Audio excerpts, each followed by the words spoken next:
and howdy, folks. Welcome to Adventures in Albraun, Courts of Everest. I am Joe Treff, your GM this evening and most, and joining me are my friends Matt, Vincent, Tina, Kara, Hannah, and Alana. We are here in Cloak and Dagger theme to celebrate the holidays. That's a holiday theme. And so we're going to play D&D tonight. Stab.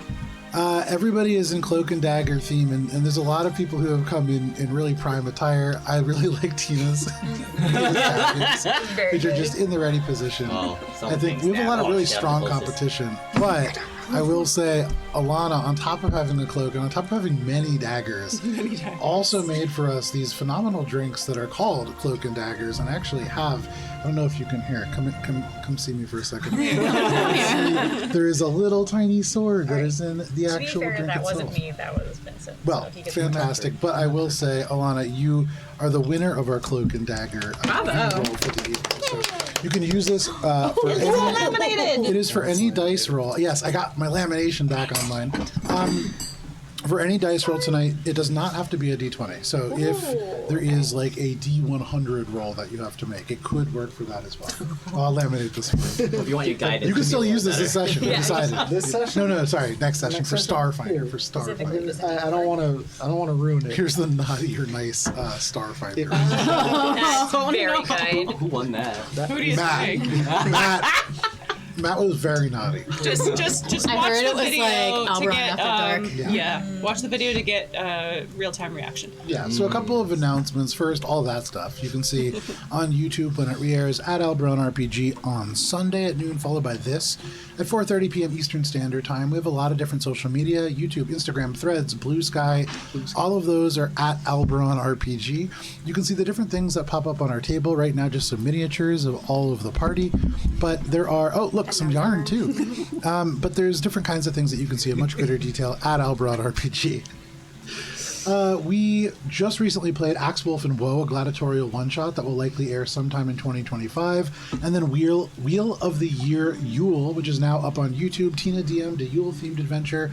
Vincent played, I played, Kara played, Hannah played, Matt played, and Tina's husband, Matt, played. And we didn't die! We didn't die. It is the first in an 8, although there was a brief moment where Matt was like, I'm going to attack that guy. And we were like, oh, we're all going to die. I was going to say, we didn't die. Pro No tip, thanks to do Tina's not attack husband. Santa Claus. But we're saying Just wait, there's 7 more. that is the first part of an 8-part anthology of connected adventures, each tied to a high pagan holiday. Next one will be in February, and you will see it at a progressively higher level. Tonight is our Cloak and Dagger night, as we said before. Congratulations to Alana for winning the reroll, and thank you to Alana for supplying us with these delicious drinks, and to Vincent for supplying us with this delicious ice. Ice is hard to find in my household. December 31st, there will be a video released on the YouTube channel that is called The State of Albraun 2025 to preview a lot of very exciting events. It also is a quick shout out to people like Talon and Gunnar who are here with us almost every single week for the entire year. And we really appreciate that. So a lot of other announcements will happen there about some special one-shots, some anthologies. I know that there's going to be at least one Vampire the Masquerade game next year. There's going to be a whole bunch of cool stuff. So the 31st, you'll see that on YouTube. And that is all the announcements that I have, aside from the fact that some of our music tonight is from Monument Studios, being supplied through Sirenscape, a digital tool set for DMs and other people who like sounds in things. It's time for this week's session of Courts of Everest.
pretty heavy. Wandering Hearts. It's also very tight. Oh, no. Last we played. In the course of your investigation of an organization known as the Fracturing, you found yourselves within the Memory Sieve, a series of rooms that included a mechanism for collecting memories from sites across Everest, now destroyed by Valis, and many boxes of memories. Minka, you triggered a glyph of warning and nearly broke the concentration on polymorph, which would have freed the Master of Fractures, a lone surviving member of the Minotaur and Incubus Guard that had resided here upon your arrival. But you managed to maintain your concentration, and now wary of accidentally freeing the Master, you hastily gathered the memories stored away in this place and fled, using Alina's teleportation circle to bring you back to the Emerald Spire's central travel chamber. The place was busy, even at 2:30 in the morning, and so Billy devised a plan. She would take cloud form, dash ahead to the Lexagi to warn them of the arrival of your frog form wizard of evil intent, and prepare them for the arrival. This way, Plan. you could secure the wizard before bringing them to Hearsome, who you did not immediately know the location of. Valis took a different pact. He decided to whisper into the crowd, Hearsome. Hey, Hearsome. Which, against all odds, caught the attention of your archfey patron, who used a small robin to communicate with all of you telepathically. Hearing that your adventures included capturing this wizard, he advised that you immediately travel to him by teleport via plant. This meant that Alina had to break off to find Billy while the rest of you traveled ahead to Petrichor. Alina, you went to pick up Billy and promised to go drinking with Feywind Aria, your contact in the Lixagi, before proceeding to Crispy's and retrieving the sending stone that Hearsome had left for your party there, assuming that you would check in with him first. Meanwhile, the rest of the party found themselves at a new inn that Hearsome had erected to stay in for the eulogy tournament of Lord Artasis, occurring in only 2 days. This structure of fine white marble seemed a conspicuously poor choice for use in an always braining petrichord, but Hearsome explained that the owner had asked for this as part of the pact that they had made, and he was nothing if not an accommodating patron. Returning finally together, Hearsome praised all of you for returning Sinterson, but upon hearing that you had met an individual who had last been seen trapped on the inside of the Domain of Alandor, he declared that directly investigating the fracturing was now more emergent than retrieving items that could help you do so safely. You discussed possibly going to the Awesome Lock in the Emerald Spire, a huge library where some of the memories have been stolen from. Another possibility was investigating the dome itself to find the source of the potential breach. Yet another avenue of investigation might be the Tower of the Crimson Mage, who seems linked to the fracturing as well. Hearsome bade you to think longer on it, as you seemed markedly undecided on which way to go, and it was 4 a.m. He also stated that he would not leave and thus could not assist you in rapid travel until after the eulogy tournament, no sooner than the 11th. With this, he settled to bed. Billy, after being beaten into submission by Alina, settled into bed, as did the rest of you, after Cheshire restored to Ori his memory of how to play a flute, and to Billy her memory of regaining the dog idol that is now in her bag. You woke, and over breakfast, provided by the tavern, Valis, you shared that you had written a song for Cheshire to potentially use to play in this Battle of the Bards. You were nervous to share this, which was initially made worse by Ori's skeptical reaction about sharing your deeds with the wider world. The pressure was then raised to a new height as Hearsome came down the stairs and asked you to begin. But hearing that you were nervous, Hearsome ratcheted up the tension once more by excusing himself to get one more person's opinion and returning with the world-renowned poet Eurodria Crane, herself somewhat haughty and prepared to be unimpressed. Valis, you braved these distractions and recited your poem, an epic of the Wandering Hearts, the deeds that they had performed, and the items that they had found along the way. And it was well received by the poet, who told you to continue working on this unpolished gem, as your heart was in a good place, and the heart of this poem was good as well. At this point, she asked if you had any other songs, making many of you nervous that perhaps Cheshire's epics, such as Minka the Malicious or Ori the Oblivious, had made it bigger here in the city. But when Eurodria repeated some lines about Ori from the vision Cheshire had received, and reported hearing them by another bard dressed in pink who was settling in to perform as she had walked into town center this morning, Billy and Ori darted out to search for the performer in question. And dashing through the rain-soaked streets of Petrichor, the brown and gray stone buildings whirring past, you came to the crowded town square with vendors and food stalls, but most of all, Up on a stone stage in the center of town, a bright pink, and I realize I said halfling because I glanced at my notes, but half elf, with a long white set of blonde hair, sporting a pink petticoat and trousers, who now points through the crowd to you, Ori and Billy, as he begins to sing, and that is where we begin this evening. He pointed at us. If he pointed at us, yeah. Billy is drawing swords. Billy, wait.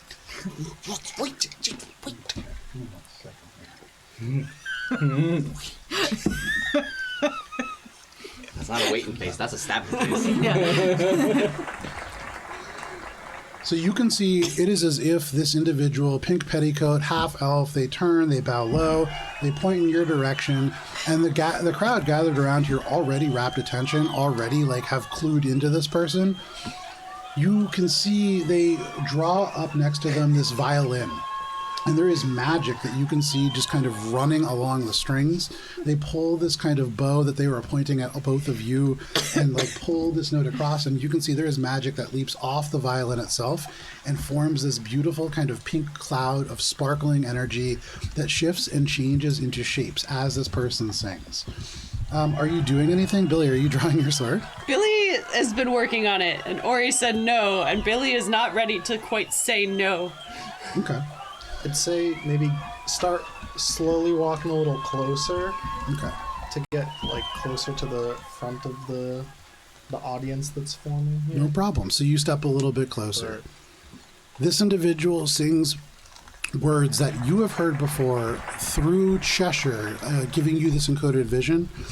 This was a spoken message before, but this person sings it, and as they do, the crowd cheers, and you can see there is like the ting, ting, ting, ting of little coins hitting. But they say, listen to my words of what's to come. Though the strands of fate are always changing, there is much work yet to be undone. And all these strings are about to send you ranging. And in this like mystical pink swirl, you can see there is a little shape of Billy that into this like little crowd. And they sing, and they look directly at you as they sing this. Little Billy's tied all up in strings, that their poles have worn her flesh quite raw. But at the end of all these funny things, she'll be drawn back down into the murk and draw. And then the cloud changes, and you can see this little satyr kind of puffs up behind Billy, and he says, Alina has a path before her clear, lit by the autumnal hunter's moon. But since she holds Billy so dear, she'll follow her until she finds her doom. And she kind of turns, and you can see like the chair is kind of like shifting behind him, almost dancing along. And the crowd is almost swept up. You can see this dull pink glow in several of their eyes. And they look at you, Ori, and they say, and Ori's heart feels rejection sting, cast aside by their sire's pride. His troubled mind could not begin to see all their father sought and tried. But you, my dear, are just some tools, and all alone just single fools. And once it's almost time for tea. And at this, the music and like the kind of pink fluff spreads out across everybody and disappears. And there is just sparkles that rain down and mix with the water here. And there is just this like cheer, and you can barely hear the words, but it is almost like the crowd parts, and you can see this individual looking directly at you, Ori, and directly at you, Billy. You'll turn your back to the seasons, dears, and your fronts to me. And then he takes off his big hat, and there is just like little bits of coins hitting all around. He swoops up like some of these and like shakes hands to people. Are you doing anything? Billy, during the song, like would start like stalking through the crowd to get closer. Okay. And after the, like, I think as the verses progressed, she's just trying to get as close as she possibly can, Okay. Yeah, I think so that Ori's whispers can be heard. So Also- you start getting closer. The crowd is like At a tucked different in, so it's a angle. little difficult. So you're going around. Yeah, like keeping an eye on where Billy's going, but Okay. also making my way towards the front where to try and like, you know, snag this guy to ask questions and Okay. maybe threaten. Easy But enough. Billy's gonna deal with most of the threatening, so you know. Billy, you make your way around the right, you make your way around to the left. There are like people crowded in, and you can see there are like stalls and things set up for people to like sell food and to sell little kind of knickknacks and items.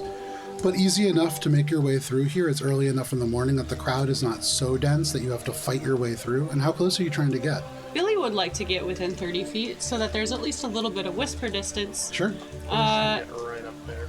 Okay. So, Billy, you get within 30 feet, and from where you are, you can see, like, behind this individual who is, like, scooping gold up into their hat. They, like, you can see Ori is maybe, like, 10 feet behind them. And will you allow me to cast a spell? I don't have to allow you to cast Great. a spell. Would you be so kind as to roll a wisdom saving throw for me? Okay. What spell is this? This is Dissonant Whispers. Okay. And this is at Tundon? Yes. Okay. What kind of save? It's a wisdom save. That is a 21. That saves. Okay.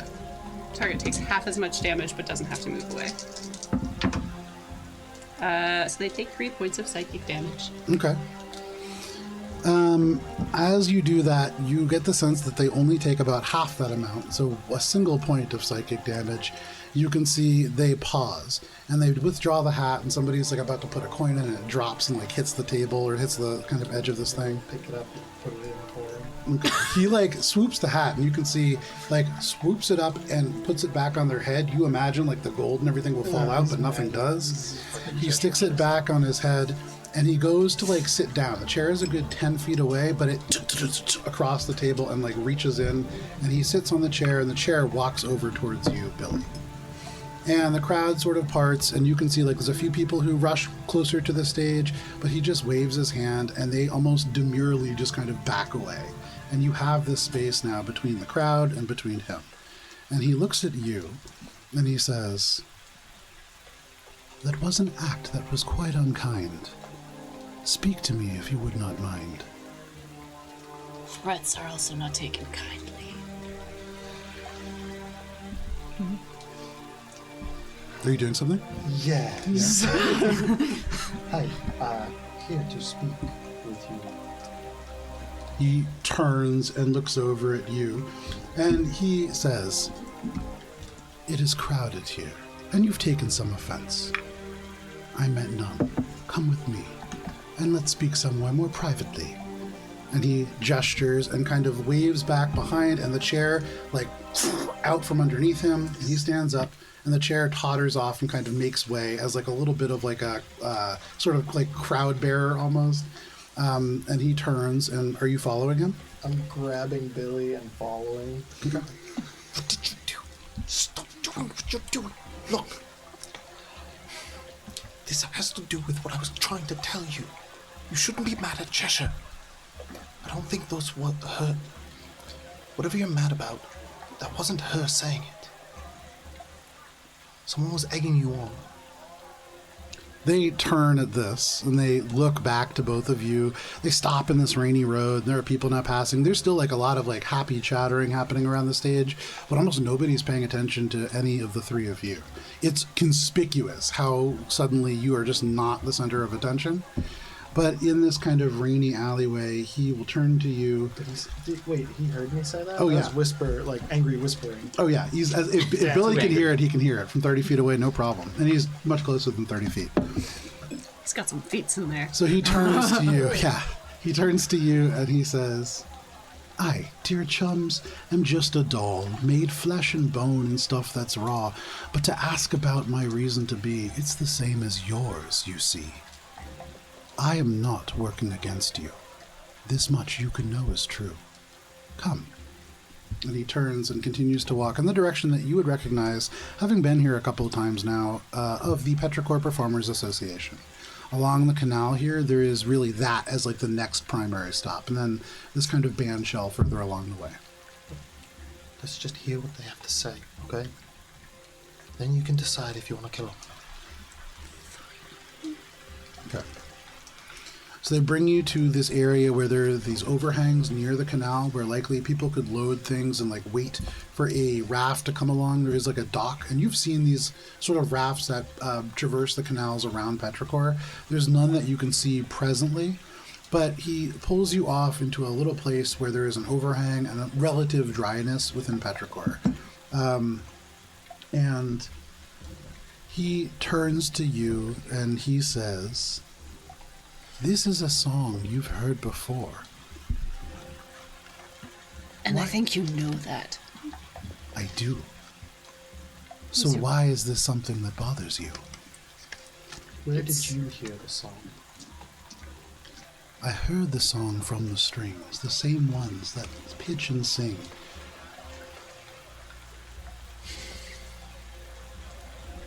Whose voice is in the strings? When the dolls were cut loose to string, cut loose to sing, they tangled up all of their strings. There is not one voice, but many. It's true. To look for one, you'll find but two. And when you find two, you'll find one more. And after that, you'll have found four. To look for only one person, you will not find what you seek, Ori. That didn't rhyme.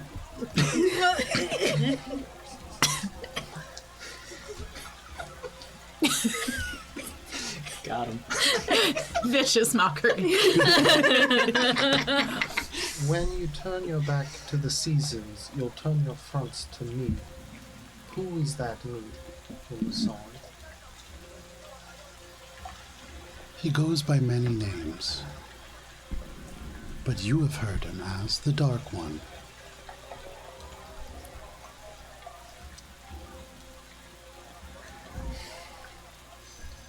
When things make dolls and send them out into the world and speak through them, I tend to not like them. But it's also important to hear what they're saying, so you know what their plans are. Sometimes you listen too long and it's all you hear. He did not make us. We were dolls before. He filled us with life from upon the floor.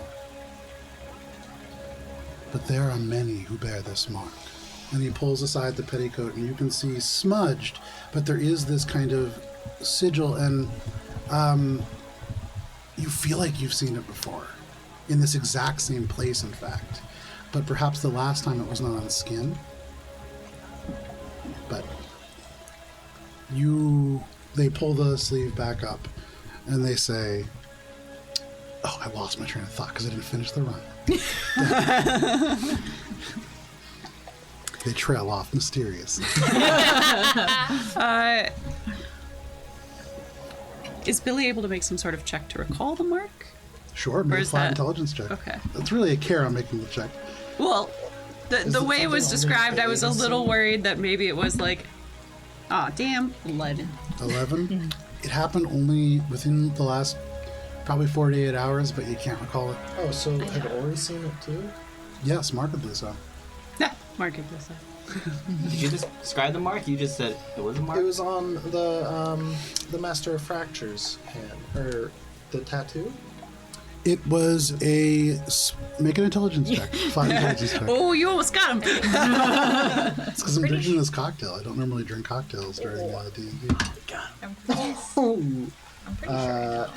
Flat intelligence. Yeah. 22.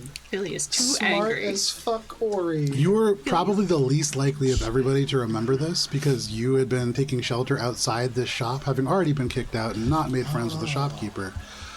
But when they had given Cheshire an arm that they had claimed had belonged to them, Yes, upon this arm was a mark in the exact same place as Tundon's.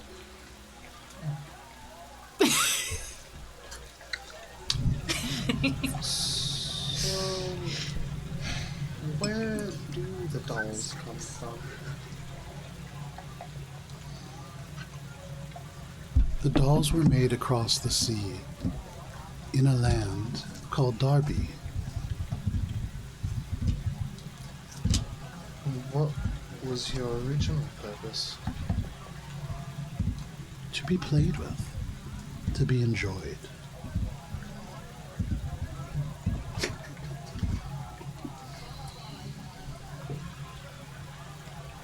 Well, what do you want to do? I would very much like to kill it. What's that gonna solve? It'd make me feel better. And it would be one less connection that some patron out there has. I don't think that's the case.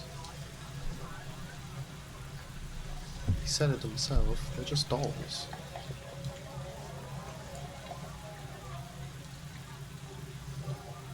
Do you have a purpose, Billy?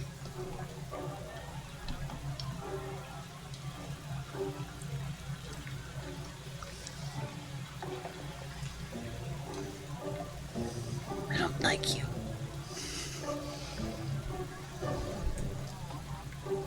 Just because you don't like me doesn't mean I'm wrong. Think about it when you're sad. Think about that song. There's something for it. There's something for you in it.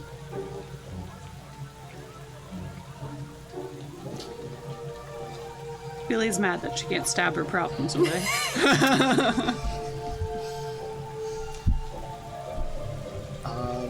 I would give you a tip if I had any money, but I don't have any, so isn't that funny?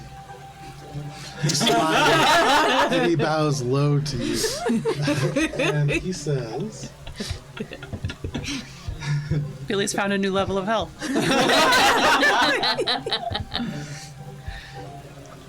I'll be in town for one more day. If you'd like to find me, that's where I'll stay. And he points over, and you can see past this building that you're taking shelter in, over the roof, you can see the elements that mark Ariadne's Ale House. And you can see put up outside a little wooden sign in sort of like celebration of the eulogy tournament. There's a new like beer that they have on tap. But also you can see that on the 9th of High Sun, there will be a pop-up restaurant within Ariadne's Ale House. It is called the terrifically terrible tasting menu of Tundon Schmeff, the Wonder Chef. And Tundon says, if you think of anything else, this is where I'll be. For the next day at least. I hope for you to see. And he takes the hat and just tilts it again, puts it back on. He looks at you, he gives you a deep bow, Billy. And he says, I am not a puppet, Billy. But you might be. When you hear the words, come home, Billy, you should turn and run.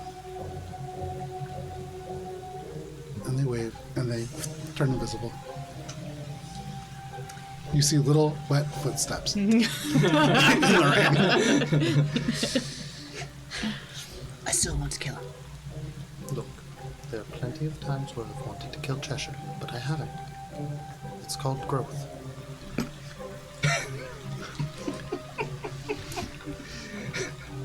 Think about it. Rolling for initiative. The long-awaited PvP battle. Billy seems to recall dragging Ori out of a sulking wood camp. But I'm not now. Growth. This is where you wish you could do magic because prestidigitation. You could just do Magically, it just happens anyway. Damn it, Chester. Tundon's got you. Listen. I know that Cheshire pissed you off about whatever she said. But he said the same things. And I heard something. And I know that whatever Cheshire's saying isn't necessarily Cheshire saying it. So you shouldn't take it to heart, because whatever's saying it is just trying to lead you down some path. But Tundon said that there's something in there for us, for you specifically too. I still haven't found my sister. I failed. We're still here. We're in Petrichor now. But I'm still going because you made me. So now you don't get to be all sulky and go around stabbing people on a whim.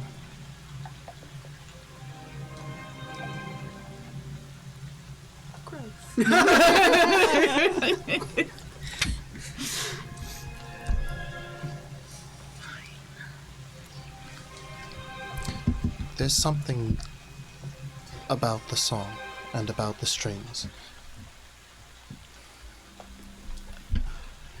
It sounded different.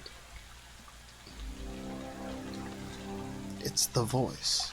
No, No. the words. It was different.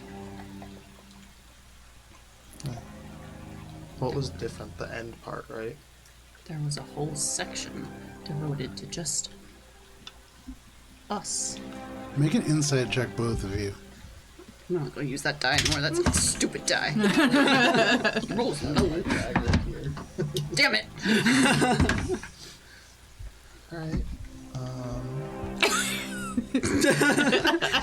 16. Okay. 24. A new D20.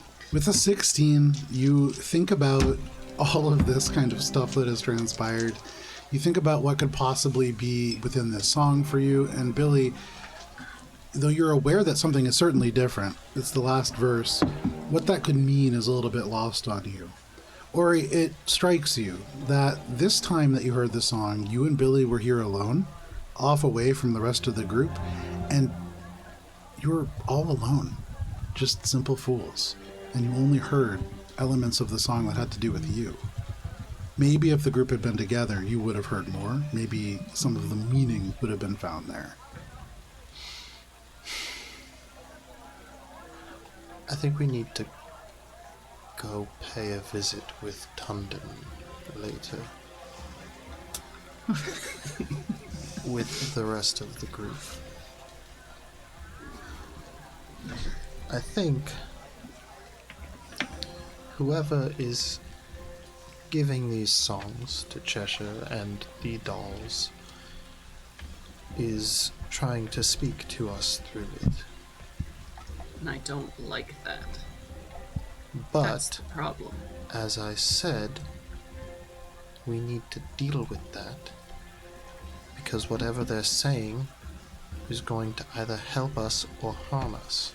So it's better to listen than to go around stabbing willy-nilly, even if it feels good and is generally more preferable.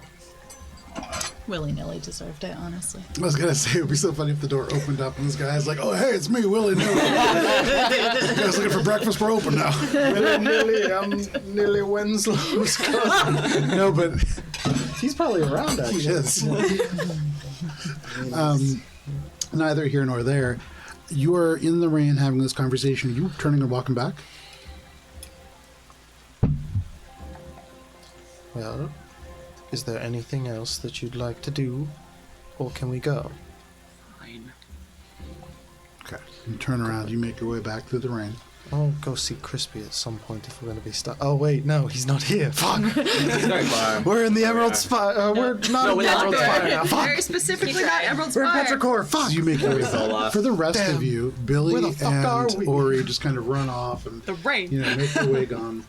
As the morning kind of takes precedent here, you can hear a lot more sort of like music happening outside. Go ahead and turn off the rain since you guys are inside. Before Harrison leaves, I have a couple of questions for him. Oh yeah, sure. He's not going What anywhere. the fuck are you doing up here? You're so... He's hanging out, just drinking a beer at the bar. A beersome? He's having a beer. It's 11 a.m. It's time to start It's getting it. bread. It's breakfast. What are you asking Harrison? I was outside next to him, also Where the drinking fuck do beer. you get off? And I'll ask him, Billy's question. how did you know that I was gonna find my memories in Darkbriar? Your first questions when we came was, did I find my memories? And you don't often ask that. And the one time you do, I have.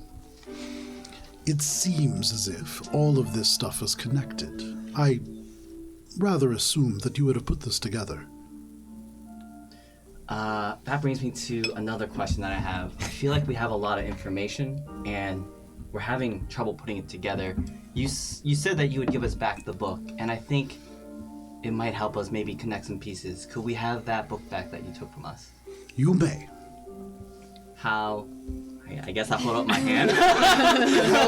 How do I do? How to get? Wait. How do I get it back? You will need to find it. Where? Before you It's inside my Ask. butt. Like way up there. it's not very far. Elbow distance. Where are you willing to go? You know the spell grease. Within arm's reach. Sorry. The more you ask me to look at this book, the less I'm able to help you with it. So yes, you may look at it now.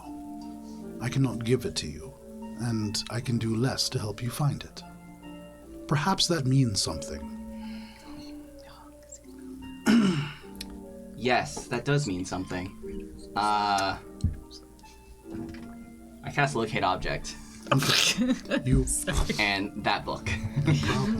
you cast locate object, that book. I forget what it's called. I wonder if the spell knows dome, intention. Does the Nithix, spell and know the wise intention? fool. I don't remember the Surely. wise fool. It'd have to. 1 second, I'll pull it up here. I would like to find that one key in my bag. Can I find the right key? Yeah. Oh yeah, you got that. 1 second here. Okay. Is intention a part of magical casting in this world? Impressed that you lasted this long with the. It's like It hurts, doesn't it? I have it behind in such a way that it's like. I think it's not- pointing forward a little bit, so Yeah, it's Very not like. pointing smart. forward so that it's not like digging into my temples. I'm glad it's getting good use because It does say describe or name. This book That book. that you search for is called Nithix, Alendor, and the Wise Fool, The Fall of the Onyx Spire. So you search for this. And you can see it is located up in one of these rooms, one of the rooms that nobody is occupying, including Hearsome, and seems to be just right in the middle, perhaps located on a better table. Okay. Here's some. Valis. And then I'll raise and I'll like leave. Okay. And then I'll find the others that are still in the bar and Before you leave, they will say, Valis, memories are a fascinating thing. There are times where it may be wise to leave them where they are. Not always, of course. it's becoming harder to figure out which memories those are and which memories we need to fight against the darkness. They just nod their head. But you can go back and kind of gather the other people who are in the bar, who at the moment would be, I believe, Cheshire, Alina, and Minka. It's very good food. I have I good feel news. so much better. Oh. The book. Here's says we can have it back. But Oh. something about it feels like it's related to the pact. Because Oh, certainly, right? he is- couldn't tell me where it was and he couldn't give it to me, but I Oh. can detect it upstairs in a room. Where? Wait. He couldn't give it. because like he can't talk about the pack. Wait, Why did he let us just We'll go keep there the freaking together book? because in case it's a trap. But I think it seems something similar to the pact where if they talk about it, If he's not, he couldn't give it back to you, or wouldn't? he said I could have it, but he couldn't give it back. Okay. It feels Okay, so it's almost certainly pact related, then I'm assuming. yeah. Unless there's something else going on. That's the only thing I can think of. And he did also say that sometimes it's best to leave memories where they are. But Yeah. the book is upstairs. I'll lead you to it. It could be a trap, so I didn't want to go by myself. Okay. Fair. Treasure's already moving upstairs. Yeah. Oh, let's go. Okay. Okay. Off we Somewhere go. there's an awakened squid just having the time of his life. So we go upstairs. No problem. Cheshire is following me from in front. And trying all of the doors to see which one's unlocked. All of them unlock except for the ones that any of you would have locked for yourselves. There's nobody staying here. But the second one that you open is the one that Valis is kind of retroactively one. leading you to. And they point across the bed to where a very familiar book lies. I'm running over and it's mine. Okay. Scoop it up in your hands. This Divine is sense. magical. It glows. It it glimmers many colors just as it did before, almost looking like fairy fire that just dances across the cover for you. For you, Valis, it looks like a relatively mundane book, if a little bit worn, a little bit nicer in the original bindings. But yeah, you have it. Oh my god, I'm so glad you have it back. Cheshire, I will never hand anything to Hearsman ever again. Better not. Should we, read it? Oh. Thanks. Do you want to? No. Do you know what's in it? No. Are there any strings attached to it? Yeah. Valis, are you reading it? Yeah, I am going to. Can I read over his shoulder? Yeah, we can read it together. Yeah, okay. So the two of you begin to read this. Down for story time. One dark one. This Story time, Ballast. Story details the history of a powerful entity named Nithix, an archfey who delighted in nothing more than chaos. Their motives very hard to understand, and the entire first chapter is dedicated to really this thought on, could this person be like this evil entity?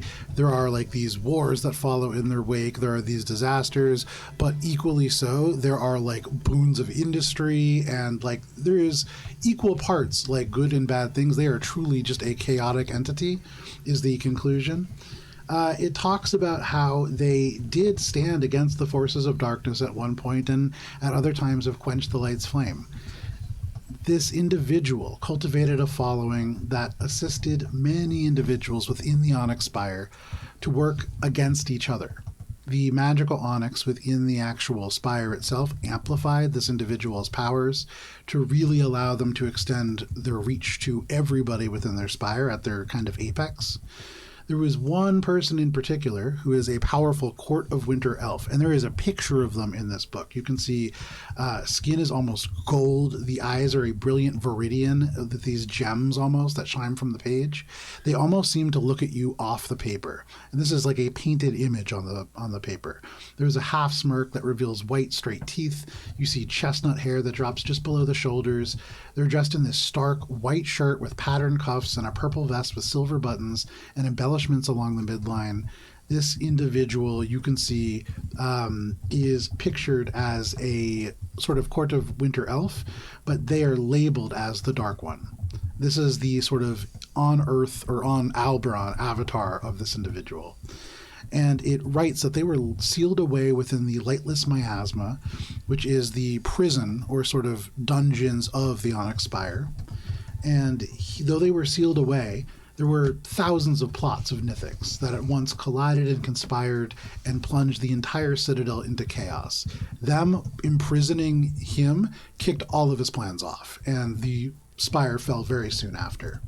There were many individuals who were kind of freed as this occurred, individuals that are listed within this book, and so you can actually see, let me pull this up one sec here. Gotta get out more spreadsheets. There, when the Onyx Spire was sealed, there was roughly 22,000 people outside. There were at least listed 4 vampires, the foremost of which was the vampire Lord Castragus, Flayer of Men. There is the individual known as Xantosh Groxbad, a berserker who is undead and can never truly die.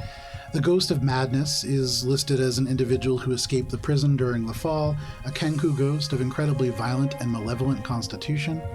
There is a Dragonborn eradication proponent who is listed as the person who likely created Shatterscale. There is an individual there who is called the Knight of Thay, an undead Hell Knight that is used by the Red Court of Thay to assassinate people, and actually was imprisoned there because they assassinated a high member of the Ausenloch about 300 years ago. There is famous poisoners. There is a pit fiend. There is somebody called the Eyeless Witness.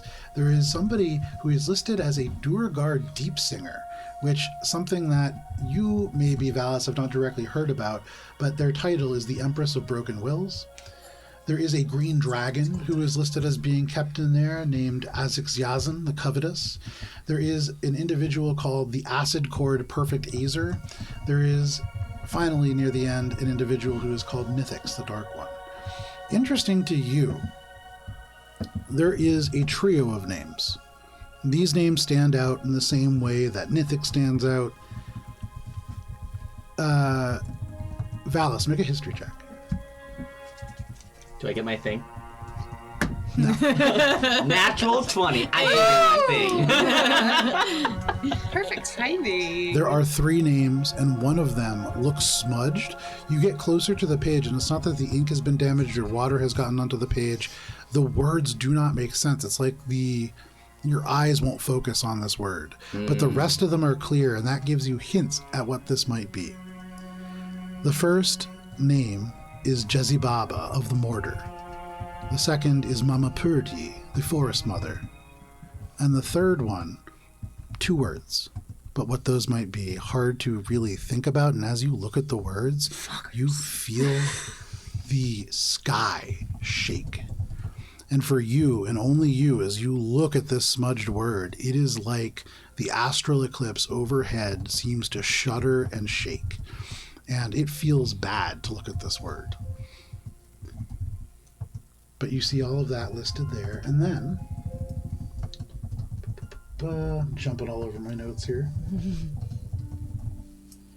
They talk about how with these individuals sealed away forever in the darkness that they so deserved, there was really only a powerful alliance between an individual known as Hirsum and an individual who is known as...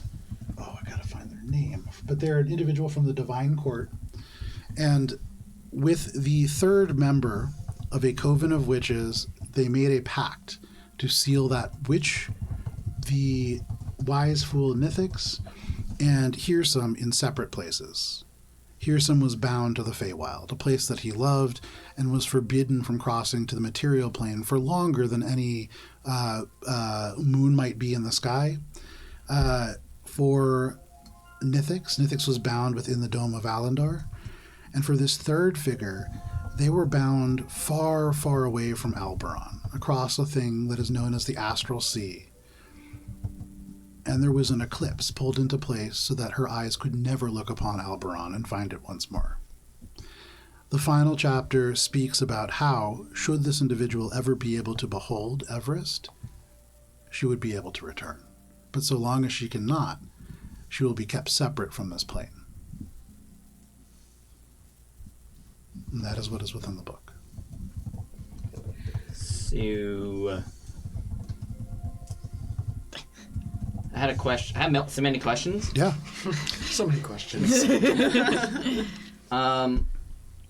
So, who made the pact? Or you said there was an alliance? Yes. That alliance was between Hirsum, Nithix, and a third individual who made this pact that sealed all 3 of them away into places outside of the material plane. This is what created the Dome of Alandar, and so the name of that elf was Alandar. That's why I did put it in. Yeah, I was gonna ask, like, how which one was Alandar? Alandar was the Divine Court elf, a star elf who was part of this kind of pact. Hirsum was the other person. Nithix was the third person. What about the Eyes in the Sky lady? Sorry, 4 people. Okay, Witch so coven? yeah, you mentioned like a witch from a coven as well. Is she the 4th person. 4th person? Yeah. Eyes in the Sky. Eyes in the Sky. Okay. She's the one who Smudgy can't name. see.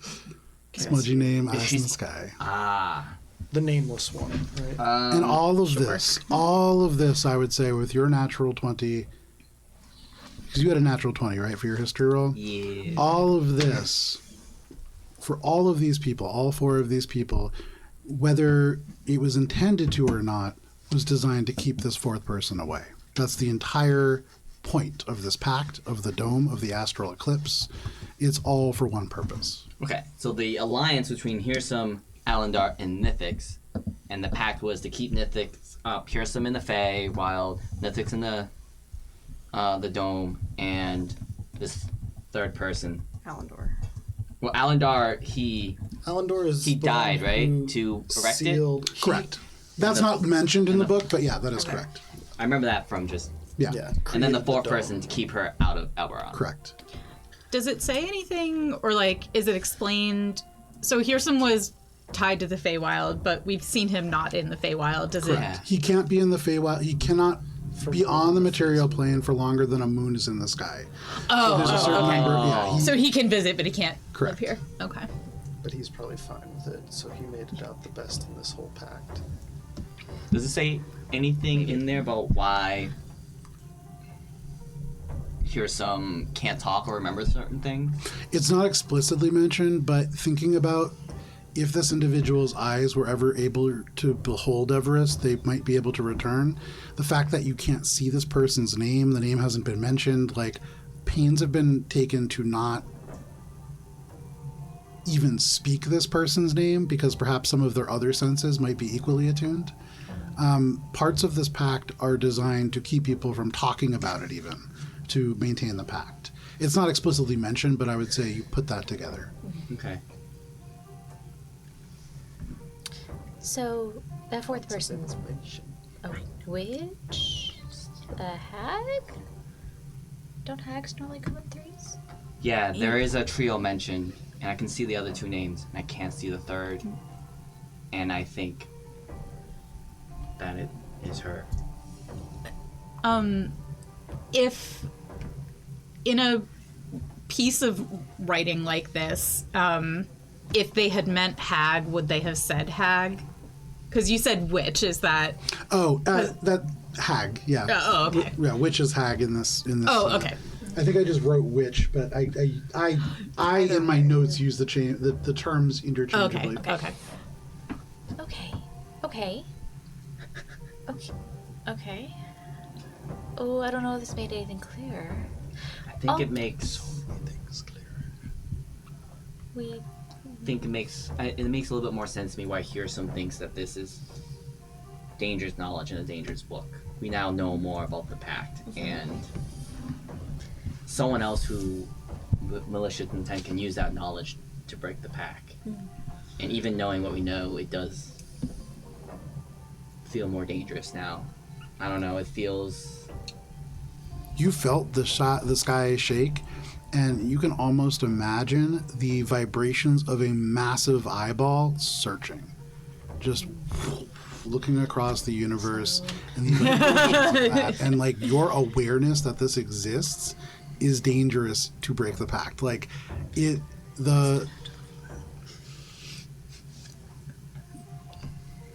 it's funny for you, Valis, because you've tried so hard to remember things, and this is the first time where there's something that perhaps you would actually want to forget.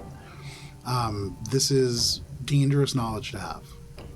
I relay that, and I shut the book. Okay. And okay. I think knowing this now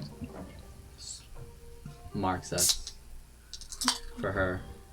I hand the book back to Chester. Keep that safe. Well, this also clarifies a little bit about Mythics. So We they, thought that Nithix wanted to get out, but according to this, he sealed himself in for the purpose of so the pact. it might not be Mythics themselves, but other people working for other of those stuck inside, right? Could be. There were a lot of really terrible names in there. Yeah. Cheshire, what do you make of all this? I mean, it's curious.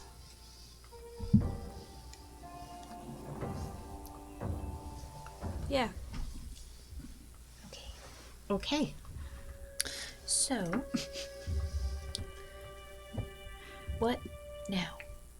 Do we need to go to the dome eventually. Hearsum said he would take us there after the tournament. So But Well, we had to decide whether we're going to go to the library first, or go do the thing first, or go something else. I do want to eventually visit Warren, even just for a minute. He has something for me. He's not here though. Oh, I know, but I mean, before we who's Warren? the artificer. I You asked. didn't meet him. You hadn't joined up at that point. Waroon. Waroon is his name. So I our met him in the wild brewery place. Kirsten right. doesn't know his name, and so is like, you're looking for a gentleman named Warren. Yeah. But Waroon is his Waroon, name. yeah. So well, I Give me a asked. job. I asked. No, different guy, actually. I asked Warren to make me divination tools. Is he within this city? No, he's a little bit outside the Emerald Spire. Hopewell, yeah. Well, yeah. North of the Emerald Spire. So the reason why I wish to see him is I have some spells that I can't use until I get those components. I mean, I could just buy more, but if they're already made, I would like to pick them up if it's possible. If it's not possible, then them's the breaks, I suppose. I mean, if Hopewell has a teleportation circle and I can bully someone into showing it to me, It's a Would here. port, yes? yeah, that's true.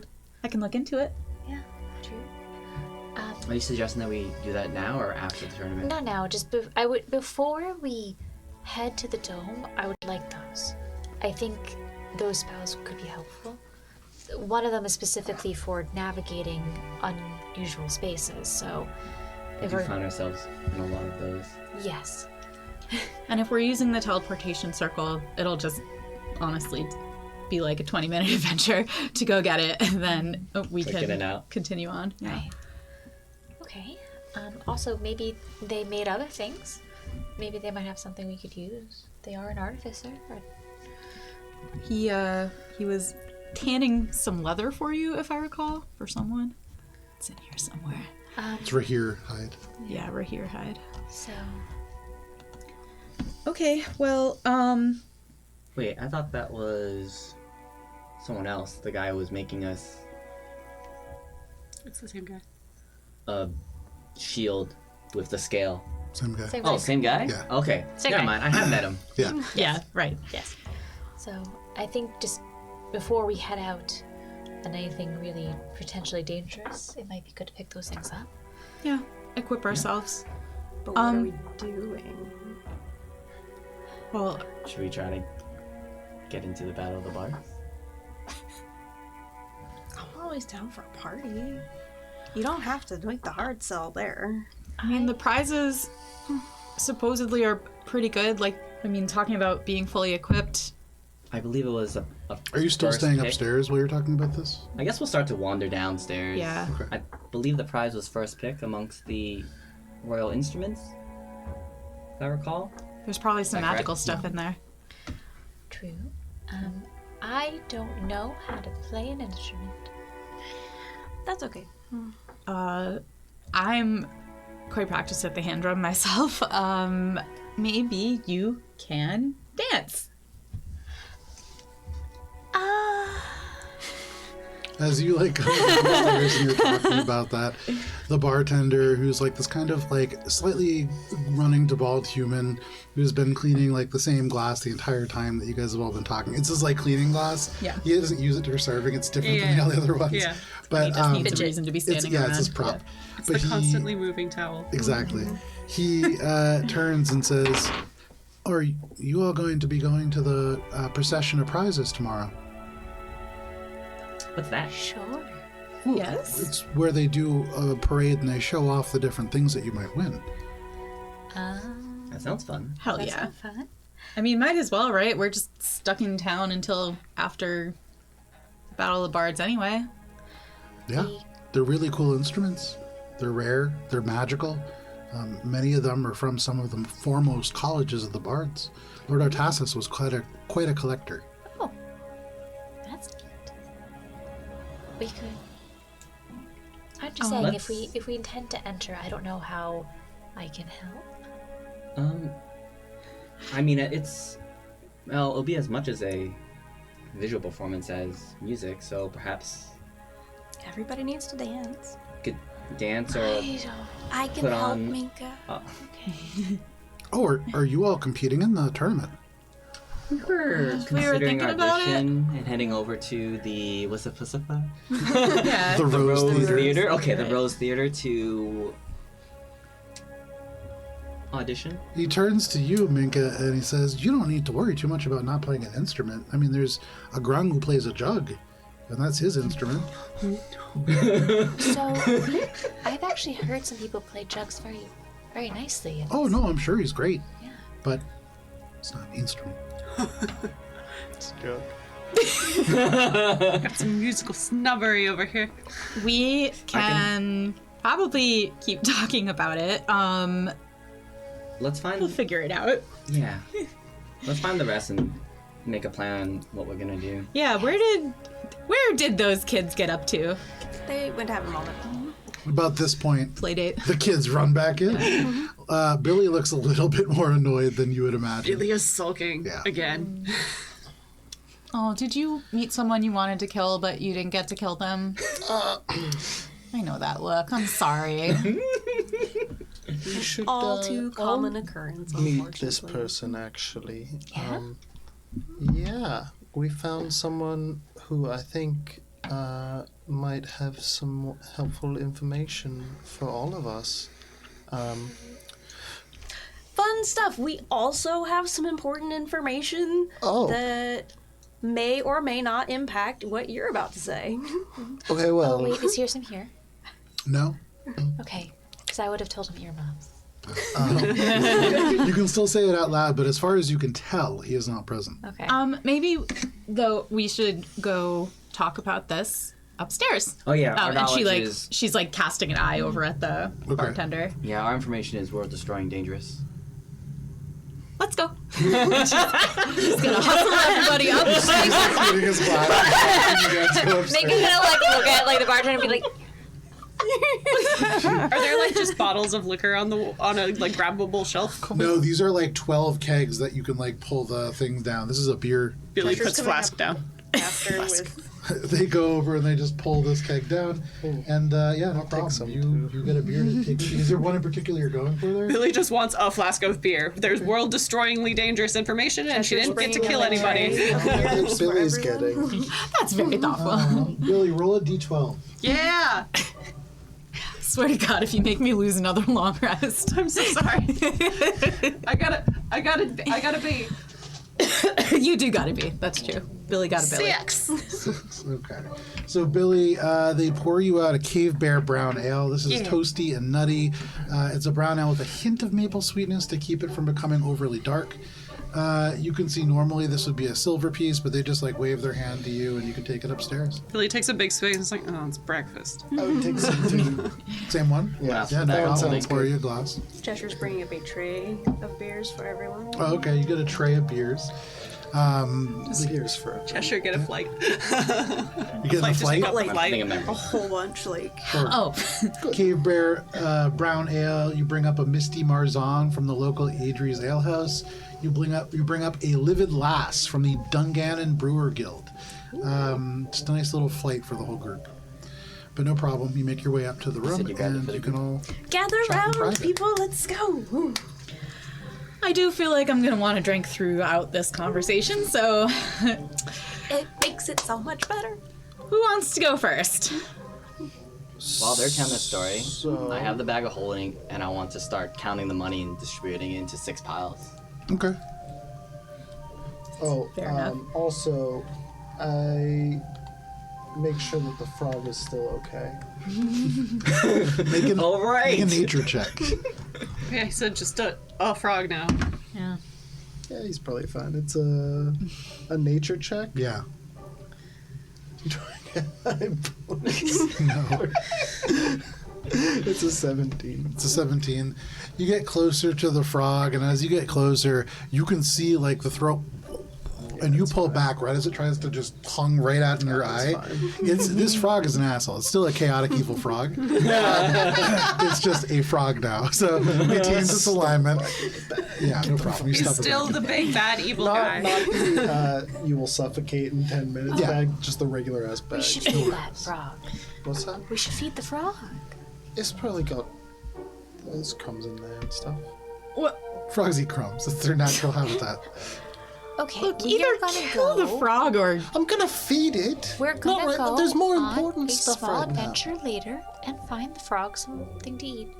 Because if we're going to be carrying around an evil wizard with memories that we might need to access at some point, we might as well keep him alive. Well, yeah, I'm gonna keep him alive, but he's a frog. Where did we get a wizard I'll just from? go bring him outside and get a fly or something. Basement It's a good also place to had- start. With the storytelling, I mean. Can we maybe like one So- exposition later? Oh, sorry. Sure. Oh, So we catch you up on that wizard guy. and everything that Was happened. it Tina asking her Cheshire? Okay. Just checking. Just catching her up in the rotating hallways. Yeah, Billy and then just says it's in a basement and leaves it at that. Yeah. They catch up. So you fill Cheshire in on the fight within the memory sieve, minotaurs, memory loss, all these things. And then when that is done, are you telling Ori and Billy about the contents of the book? Yes. Okay. Yeah. You've all Treasure caught not each very other up. coherently, though. No Treasure's problem. very- Yeah. Well, did you want to like role play that or? So where is this book now? Is it like just out? Here. Cheshire is keeping it safe. It belongs to Cheshire. This is mine. Can you open it? what were the names? Was you said Jizababa? it That was might, one of them. yeah, it That might was be my better favorite to one. not look too deeply into them right now. I think I would like to read them if that's okay. How about one? Before you read it, I will just say, Alice covers. before you read it, I should tell you what I know that you don't trust Harrison, but this is what he told me. That some knowledge should be left where it is. And given that the person sealed away from Alberon is a hag, it could be just dangerous knowing. Well, if I can't read the name, it doesn't matter. And Billy goes to look at the names. Sure. You look at these names and you are immediately drawn to two of the three because you've heard them before. There is the Terrible Three, the most powerful coven of hags who has ever existed. So powerful is this coven that their existence is doubted by many. The fact that they're powerful in the way that like Santa Claus is powerful. Jezebaba of the Mortar and Mama Paduri, the Forest Mother, are two of them. Those are the ones who are spoken about and known. The third one is so foul and so evil and so powerful that not even the hags that you know will speak her name. You don't know what it is because they would not mention it. And you would have heard from Theodora that even speaking it aloud could attract her attention. Even thinking it. How do these three relate to the Bone Mother? Do I know that? I would say very closely.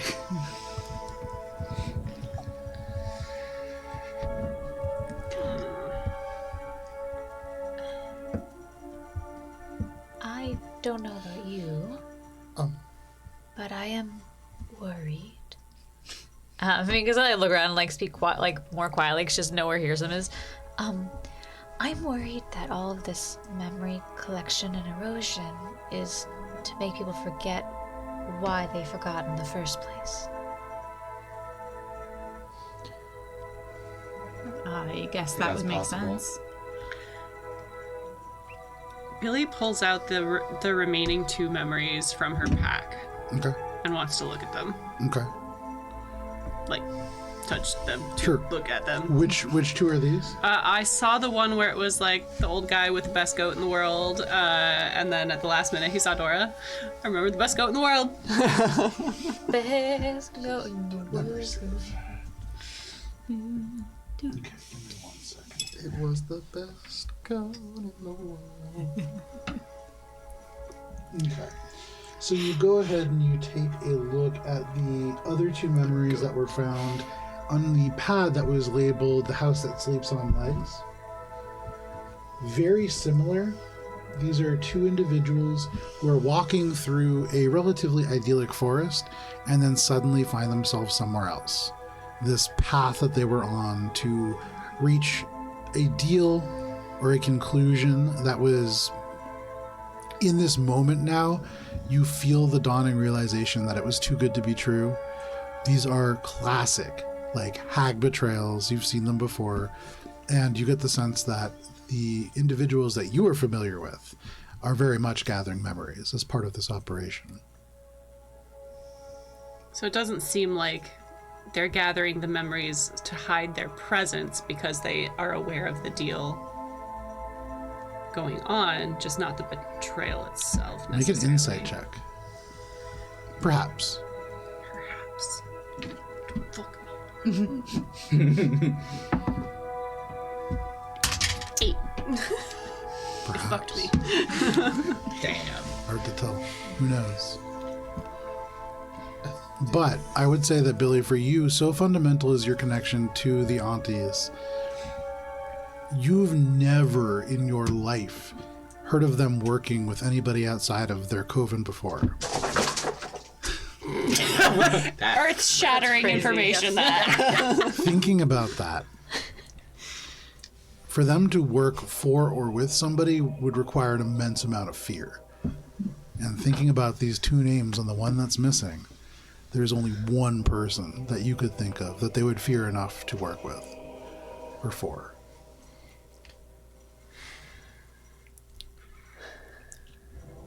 I think the reason why Hirsum is so inclined to have us maintain the dome is because he made it out best of the ones who made the deal. I think it's a little bit more deep than that. I'm not saying that there's not more to it, but I'm saying that I think that can tell us a bit about why there are so many who are actively trying to break the dome. I And don't this- Three think... people made the pact willingly. Nithix, Right. Pearson, and Alandar. Well, and the they book says that the three made it willingly. But If I may. for whatever reason, it seems like at least the Dark One, Nithix, wants out now. I don't think we that's know it. that. I don't think that's it. Sorry, I'm- Billy. What were you saying? I don't think they're after the Nithix. Nithix seems to be able to talk perfectly well. What? I think if they're looking for earth-shattering information and you want to find the source of everything that aunties and hags are afraid of, you would need to look a little bit further up. Right. But that's what I'm saying. For whatever reason, it seems as if Nithix wants out of the dome, knowing that by doing so, that will undo this pact that keeps this nameless one from... Again, Ori, I don't you're think we have any. assuming that Nithix is the one that wants out. You don't have any evidence of I that. agree with there Billy are- on this. Well, I think you are assuming that Nithix wants out. There are others in the dome, and we now know that the others that are in the dome have allies outside of the dome. And we also think- know that very few people know the nature of the pact There are in general. two who were locked in the dome, and a third who well, was locked elsewhere. 22,000. But the third who was locked elsewhere has two allies in the dome. Nithix may not want out, but the Coven does. I think that's probably more true. I don't think that the two are mutually exclusive. I was just pointing to the fact that I do think Nithix does, because I do think that Nithix has spoken directly to me. What? What? And you, and we should probably go talk to this Tundin. Yeah. I think that the one who is sending the strings to Cheshire is Nithix. That has been established. And so they want us to break the dome. Not necessarily. Well, the They song want us makes to- it seem like They want us to talk to them. Again, I don't think it's a good idea, but that's just me. So you guys portrayed like the phrasing of the song. Billy would have. Yeah. So, they are implying that there's something wrong with the treaty this season, right. which is not necessarily the pact. It's something separate. I still want to read that treaty. I almost did, but we were in a rush. Yeah, that was an unfortunate timing. Does their recounting of what's different trigger anything specific for me?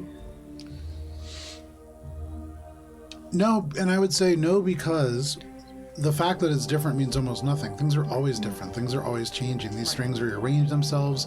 When you turn left, the strings that you were seeing as straight before are now like facing head on, and so it's a matter of perspective. It makes sense that it would be changing around, and you imagine that as you all interact with the world, that song will continue to change. Right. Okay. So have you guys exposited meeting Tundra and all that, or? Yeah. Well, That- we were that just has talking happened? about it. Okay. Where were you? Well, like you didn't say everything, so Well, because like we were in the can- midst of talking Yeah. about it. Yeah. So, so the reason. So I thought we were one exposition later. I guess some of it was and some of it wasn't. my thought on this is that from putting what we've learned from the book about Nithix and what we've heard thus far, if they are a chaotic agent and they probably don't want something to completely unravel everything, where's the fun in that? If they were part of this trio in the first place, I'd be curious as to why they would want to see it undone. But I think they might just have information that we just don't have. As dangerous as that is. Maybe they know why it's fracturing. Because if you think about it, the way that if the dome is directly related to the pact, and fracturing would be the unraveling of the pact, would that mean that they're actively trying to remember? Well, Possibly. They may not understand what they're doing. They may just see their goal as breaking the dome and releasing towards the side. They may not realize the purpose of the dome and what else the dome keeps out of Alvaron. and for what it's worth, making a deal with a purely chaotic entity such as that is pretty questionable of fearsome. Wait, Minka? the eclipse? The eclipse protects Everest. The astral eclipse, I believe it said in the book, was a result of putting up the dome. It is what shields Everest from Didn't her. Sentinel remove the eclipse Over his Just tower, around yes. the tower. over his tower? Which tower is that? The tower of crushing blossoms. You also removed the eclipse over the ocean to the east, I believe, of the Emerald Spire. And I believe we were We did? shown a part.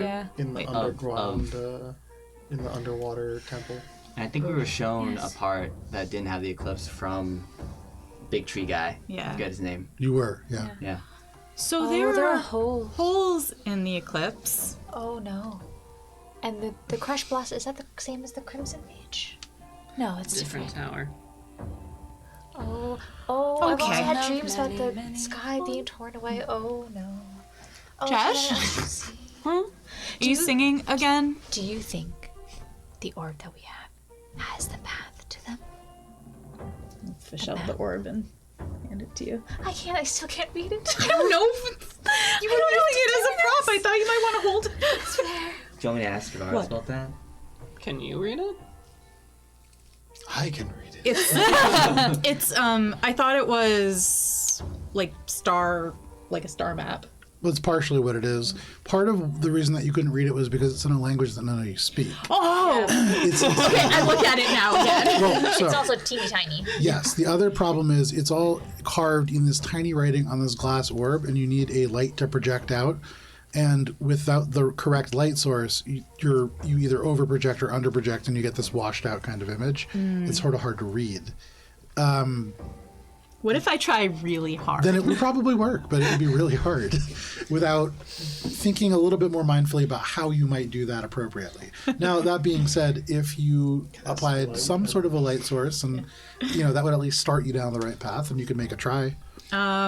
Well, Kara, before you hurt yourself, yes. oh, sorry. Wasn't the lights related to stars? It perhaps was. Oh. Oh, don't it glow? That might be helpful. Might be a bit hard to see since it's pretty well lit right now. Billy shuts the shutters. Come. It's relatively dark within this room. Go on then. Okay. Cool. You look at all your friends are just like, go on, glow. Perform for us now. Oh. There's like this little flicker of a glow. It doesn't quite work right away. If everybody's looking at you, it's a little hard, but no Like when it problem. first opened, like glow in the dark stars. Yeah, exactly.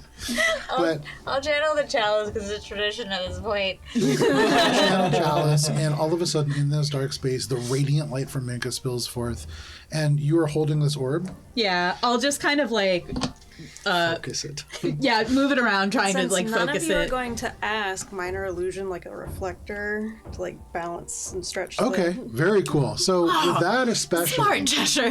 what I would say is, That works. Minka, go ahead and make an Arcana check at advantage. Okay.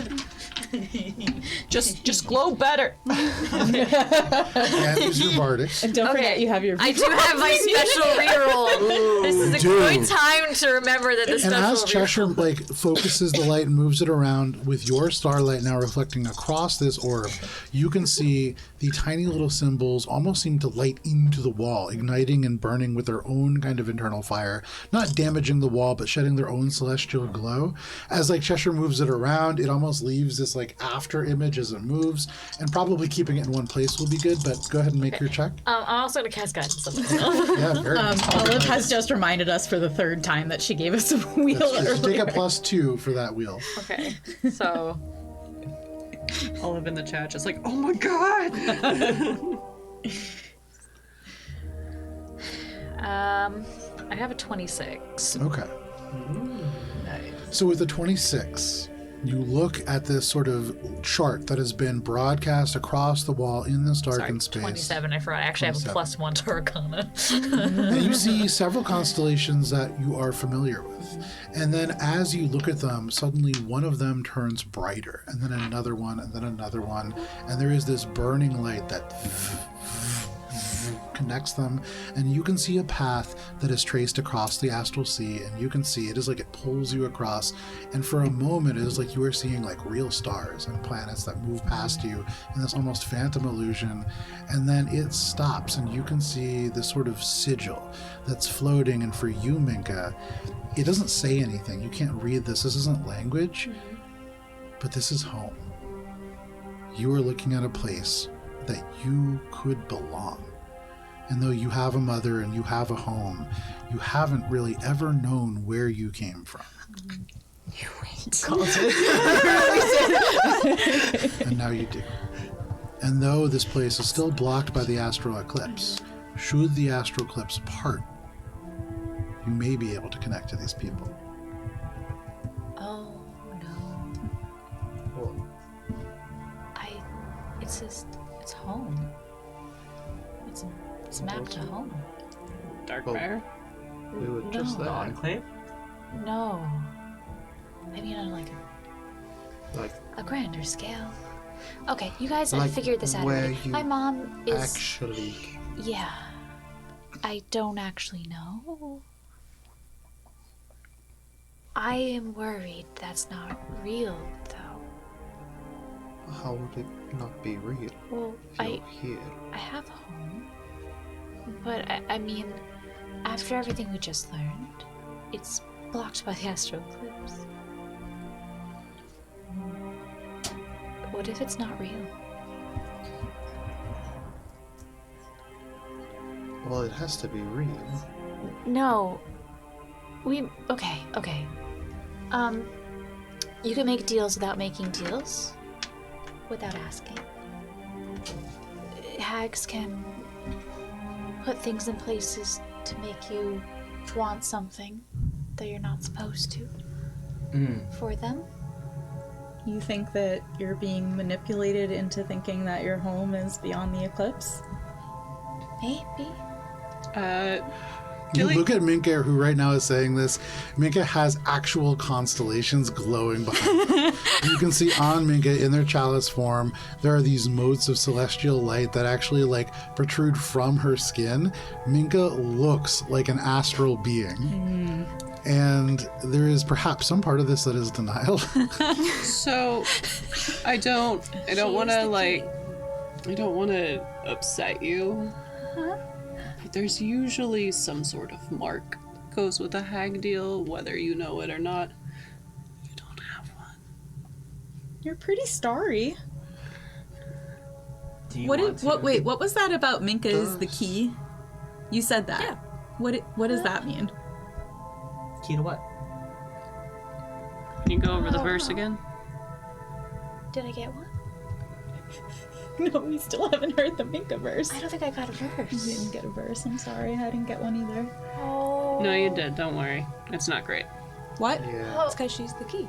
But we should talk to Tondon, maybe. Oh. Do you want to try to When visit she this says home one key- day, Minka? Yeah. Does she mean musical key? Hey, A song I'm in the trying key all of Minka. angles. Perhaps. What do I resonate at? You would imagine it's a pretty high resonance. You've heard Minka just go. The string is so tight. That might be kind of right, though. Like, if we've been going around opening holes in the astral layer, or the astral eclipse, we've unknowingly been weakening whatever is, preventing this nameless one from seeing, and Perhaps. also Are you saying this out loud? furthering. Yeah. It's a reverse ozone layer. And, I mean, Nithix is known for having many winding plots and being chaotic. I don't think it's that far out of the realm of possibility that this is something that was planned before being sealed to eventually get out, because why not? You talk too much. My head. Just keep an open mind, okay? Same. We don't know what's actually happening here. Right, but I'm just saying that... We Billy, you have something to say? have been opening the holes. Wherever we go, we have been opening the holes. Right. Not we, Billy. No. You think about this, and as you're saying it, you can't help but remember. Come home, Billy. Hirsum has been sending us to these places. Right. We rip holes wherever we go. What if there are multiple people who want this pact to fail? Well, yeah, I mean... You assumed that Hirsum has the best end of the deal.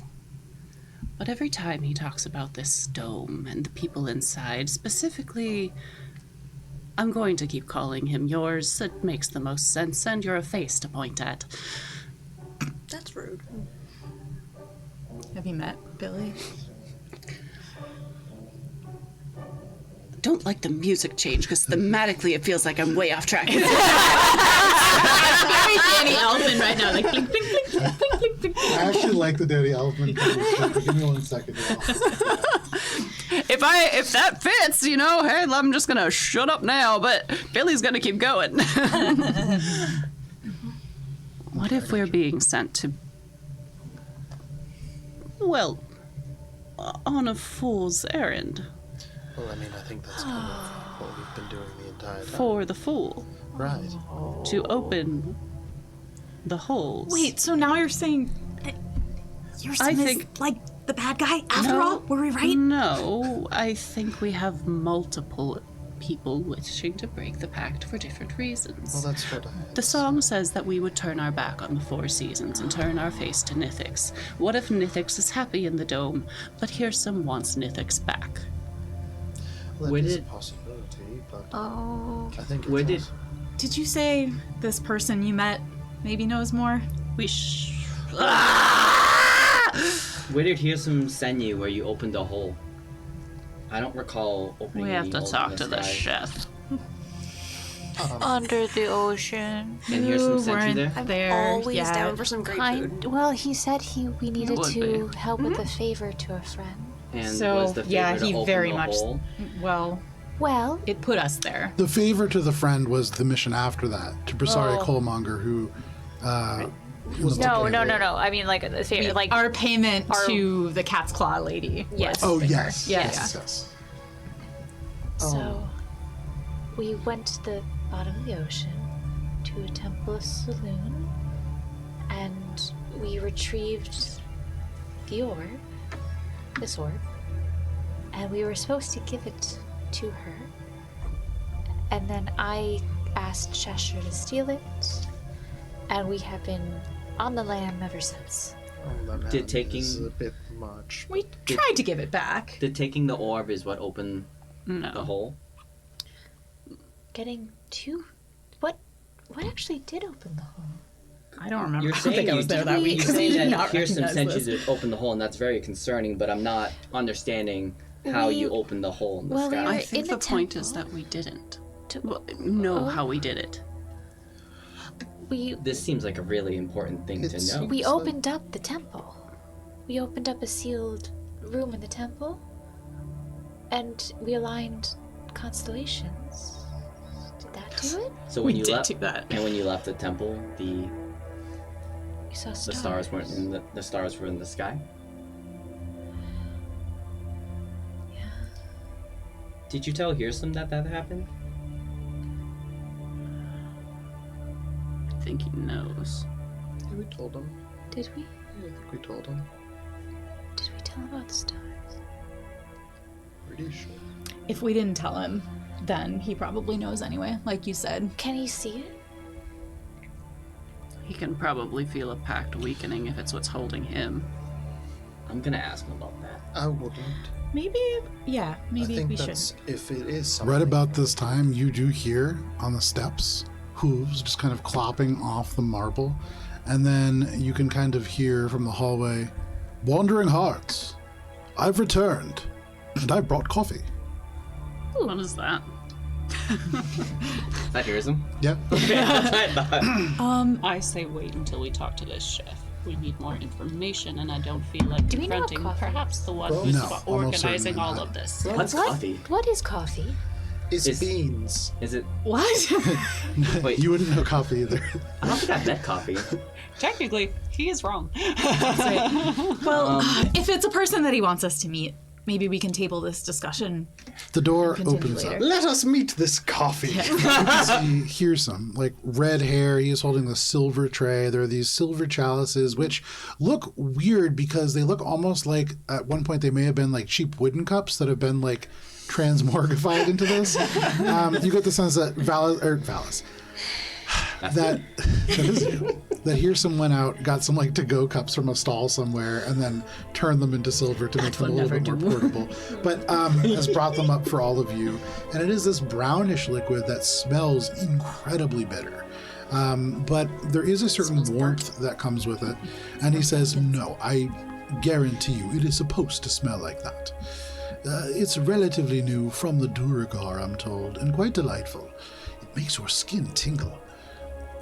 Are you supposed to drink it? Huh? Someone. Are you supposed to drink it? Yes, yes. It is a potion of sorts. I've heard it referred to as black vein elixir, but coffee is also taking up, as it has taken root within Mythostream quite well. Is this mushrooms? I've heard you can do that. I drink the coffee. Yeah, I'll have some too. By now, you must have read the book. Yes. I'm sure that you found it complicates matters considerably. It certainly does. So, question. How many Are you allowed to talk about the astral eclipse? You surely know the answer to this by now. I shake my head. Well, why bring it up? What, you must have had a reason for giving it back to us, for bringing it up now. What can you tell us? We asked. Not much. He didn't really give it back. I asked for it back. I didn't really take it away either.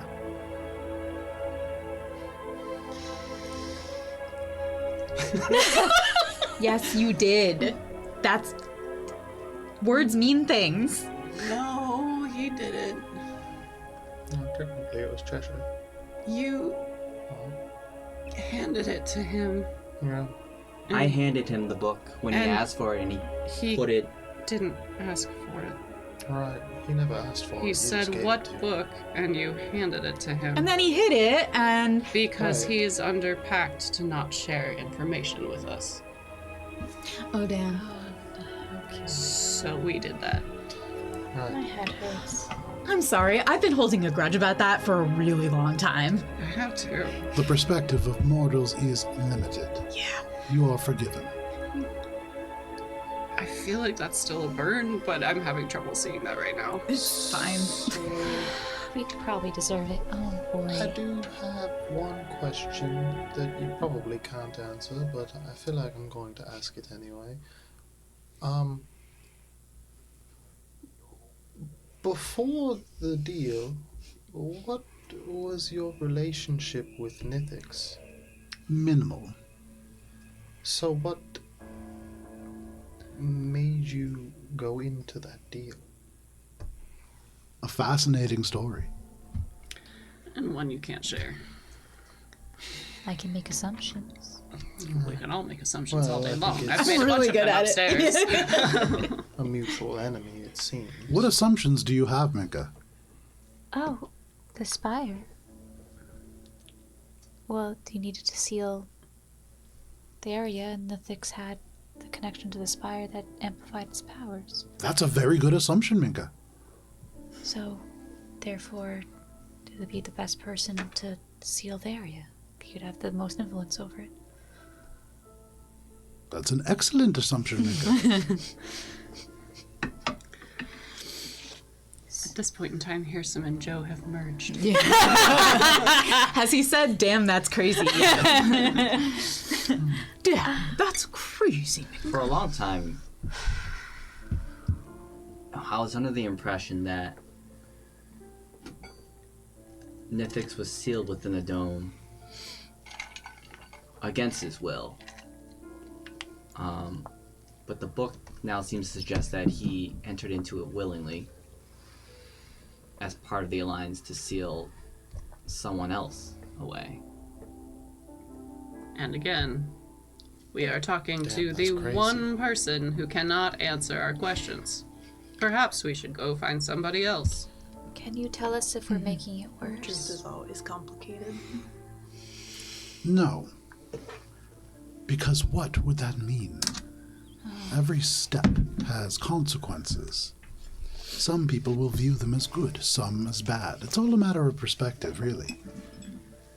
Oh, I have such a... So, But I would say worse for many people, yes. Oh, boy. so Tundin Schmeth is in town at Ariadne's ale house. Yeah. I'd heard that he would be in town. He's putting on a tasting menu. I'd heard many of the former Feast of the Noble Vale winners would actually be here.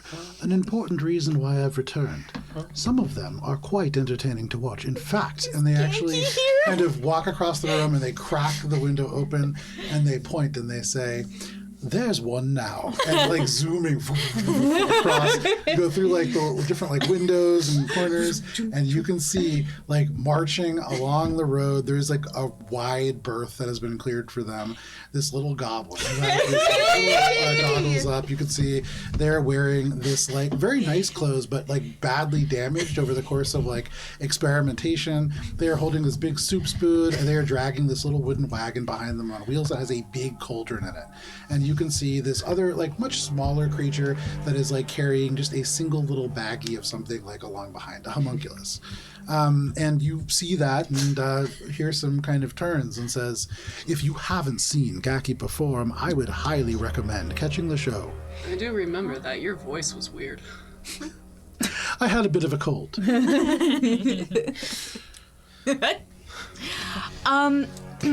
Here's some. Thank you for what little you can give us. And for the coffee, I feel like I'm about to develop an addiction to this that is acceptable within society. I assure you, you can stop drinking at any time that you would like. Somehow I don't believe you. Anyway, I think Billy took a sip and has not finished. Alina takes hers and like pours it into hers. Got any more of that coffee? Listen, I didn't sleep very well last night, Billy, so this is perking me right up. Anyway, why don't we go speak with him? Also, here's another thing. Do we want to go to the Rose Theater and audition for the Battle of the Bards? Day is young, we can do lots of things. What day is it today? The 8th It's the 8th, right? Sun. 8th of Sun. Yes. Till the 11th? It is on the 10th. The 10th is when it's on, and then you said you could leave on the 11th. Yeah. When is the tasting? Tomorrow. It's tomorrow. Well, The 9th. But Okay. we can So we- talk to him in the room right. He now. said We he's should- staying there. We should talk to him before the tasting, and I imagine which is why I'm saying this. I feel like we that's should all. do things with as much Go. quickness as possible. Go right. join the Battle of the Bards. What? What time is it? We can do it all. Listen, the prizes are rare magical instruments. We know some people who can do amazing things with magical instruments. Maybe it would be worth our while. At this, Hearsome would say, Do you know how to truly, play the Lord flute? Artasis has one of the finest collection of instruments that I've ever seen. There's an Anstruth harp, a clavier, there is a Canith mandolin. I remember a flute of the pure silver that was able to conjure tidal waves.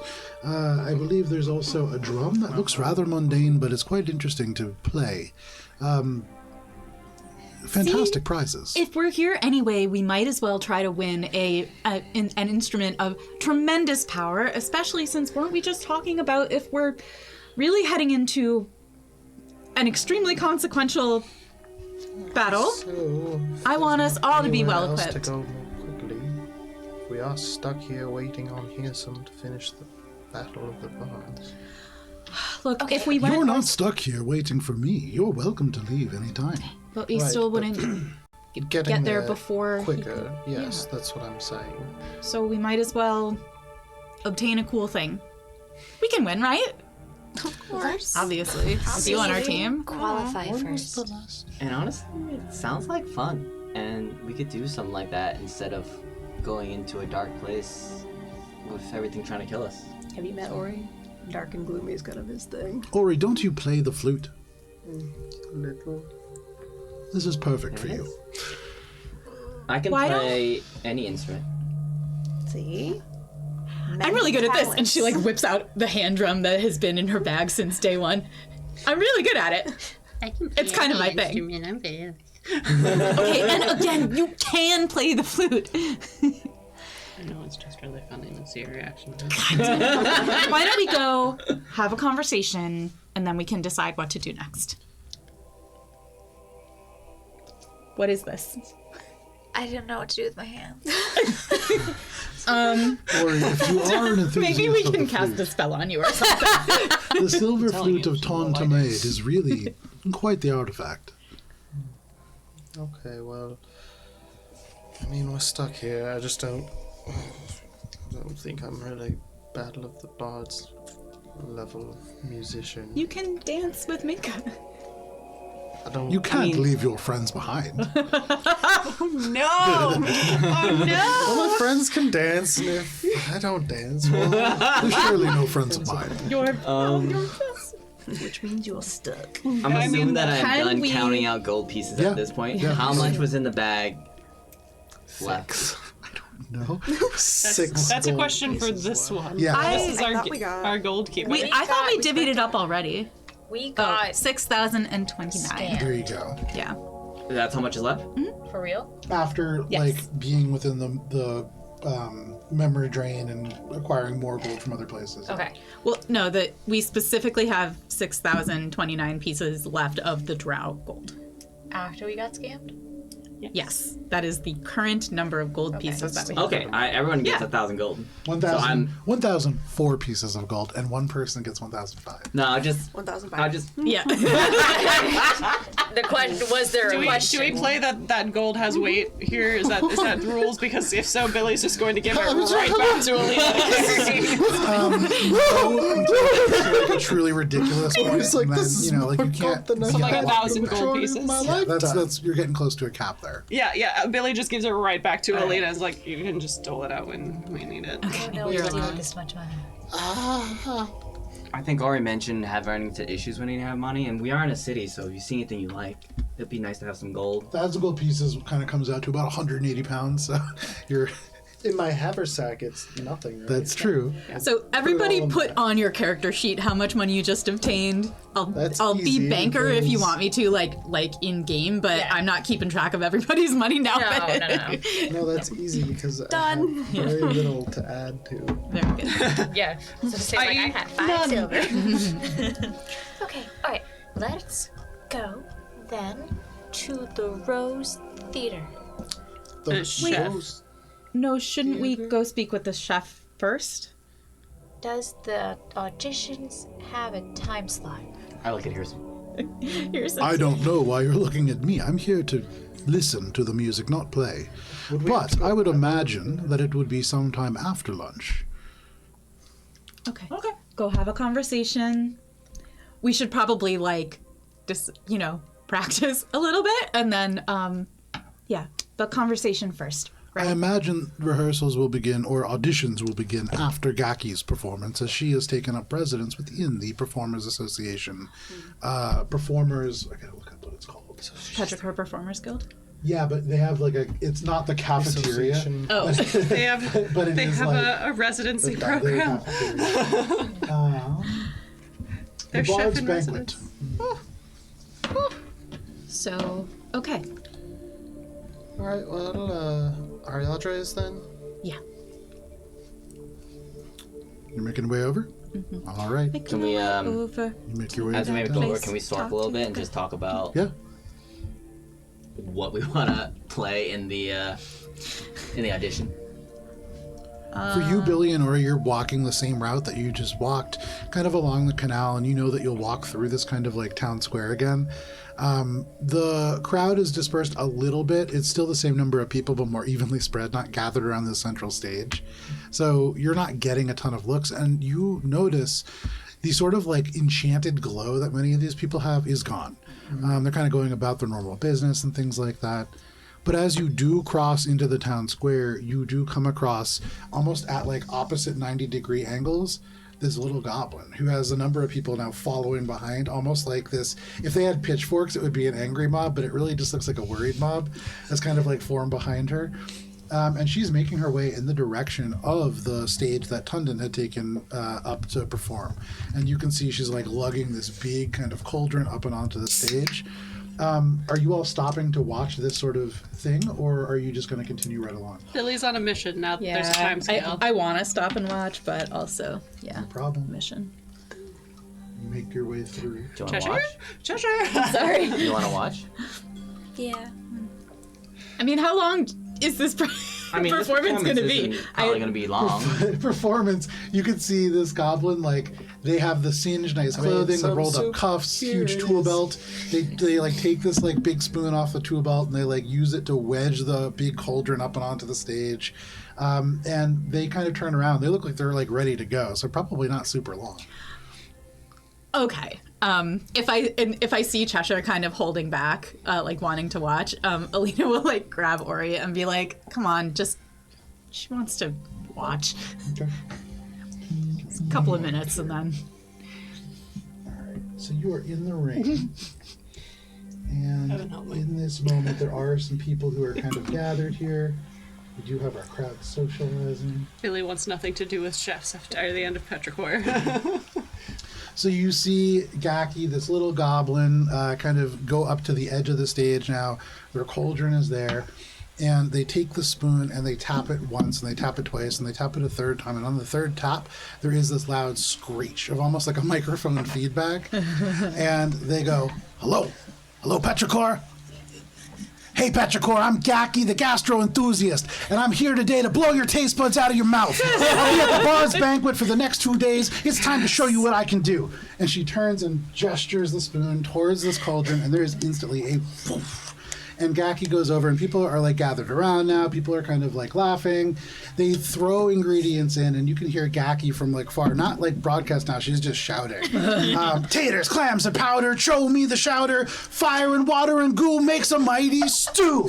And they like thrust forward, and there's an explosion of magic. There's the ingredients make this big, huge bubble. And then the bubble makes this like huge explosion of steam that smells like delicious clam chowder, but then it kind of curdles and it becomes darker and becomes sinister. And you can hear Gaki go, "By the mighty one, I said stew, not ooze. Run for safety, it's scalding hot." And I need everybody to roll for But actually, because it's 9 o'clock, while I bring the encounter map out, we'll go ahead and we'll step away for a short break. chefs! And then when we come back, we will roll for initiative against the Chowder ooze. But there's going to be a countdown on your screen. We'll be back at the end of it. We'll see you then.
with a knife. Thank you for sticking with us through the break if you did. If not, welcome to D&D. That's what we're playing. You can see the encounter map on our battle cam, but you can see it in much greater detail at Alberon RPG if people take pictures of it. Pause for effect. Vincent's gotcha. As we got this return angle. into our sort of match, you can see this goblin shout for everybody to run for cover. It's scalding hot. And as this chowder ooze just bubbles out of the cauldron, becoming this huge gray kind of creature, everybody can go ahead and roll for initiative as things take a wild turn.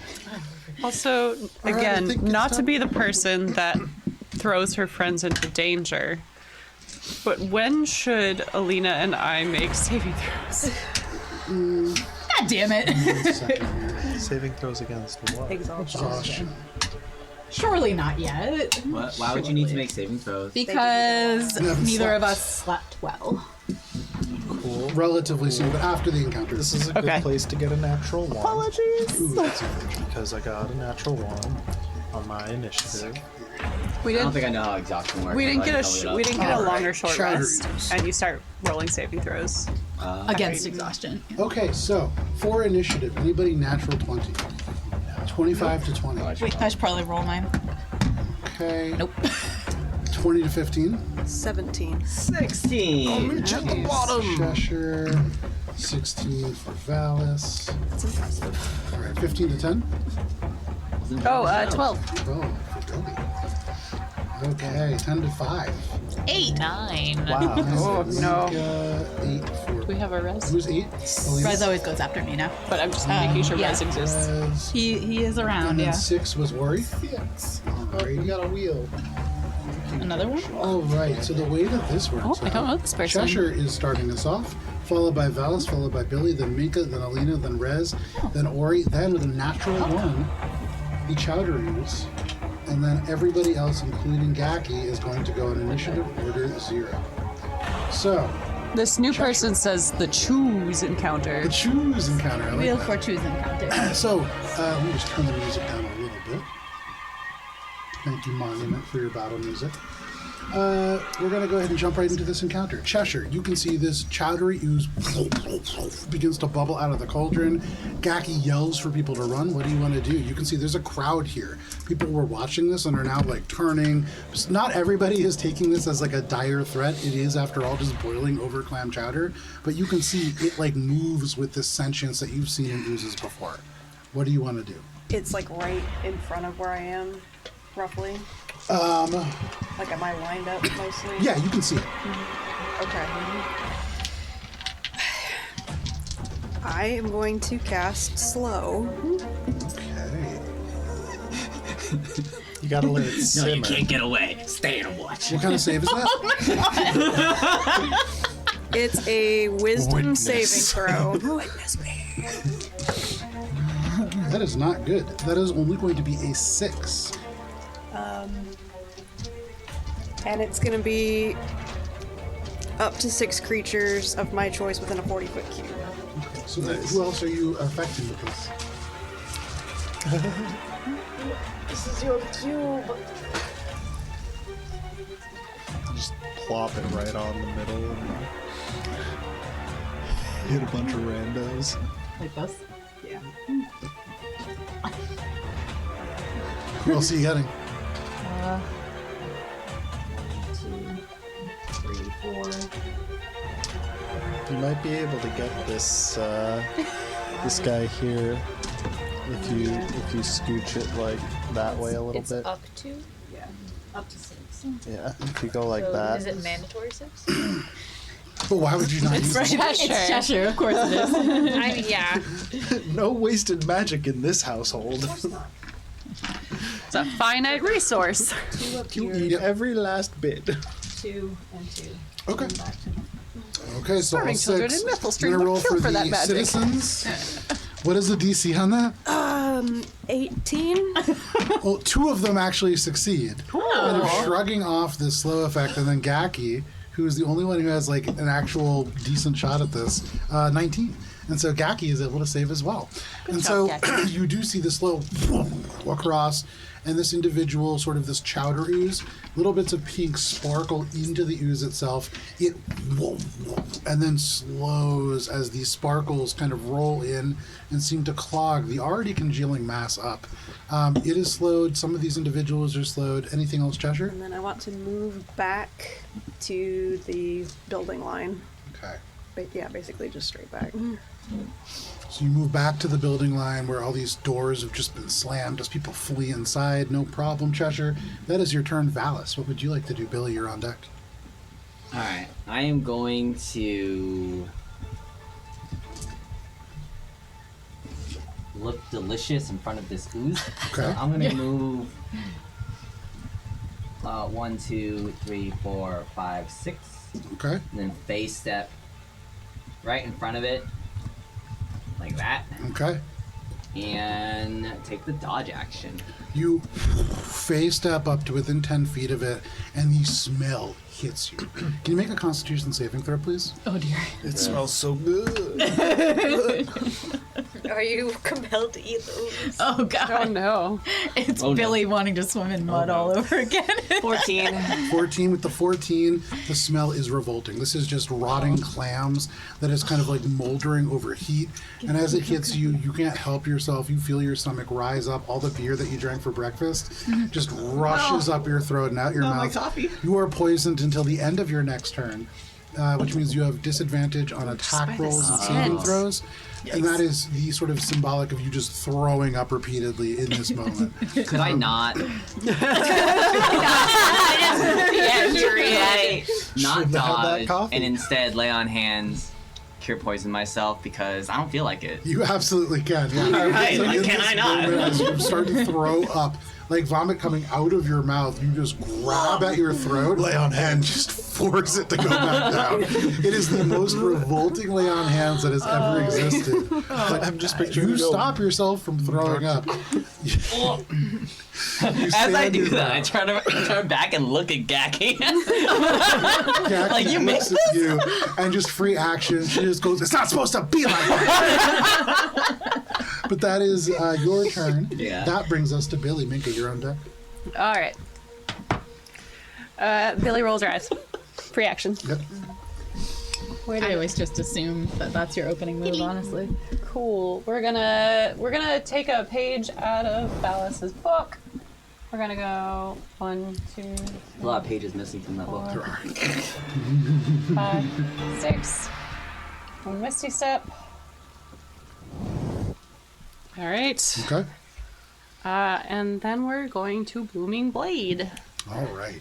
And then Billy's just going to look at Valis as like, you might want to step back. It works better if you do. 22 to hit. 22 is absolutely a hit. All right. I have to see if I roll my melee damage on top of the spell stuff. No normal attack damage and sheets and booming energy until its next turn. I think it's an and. Yeah.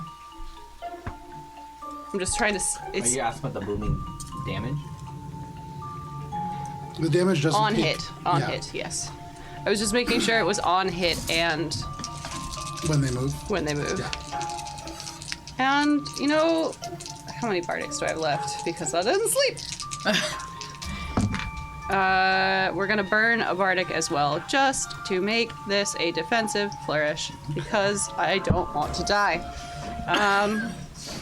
So that's Don't want to be 17 killed by a chowder ooze. no. Way to go. That's 17 points of magical piercing damage. Does the full amount that you would expect. Died that way. I gotta make sure I have a Bad chowder. D6 for my lightning. I forgot.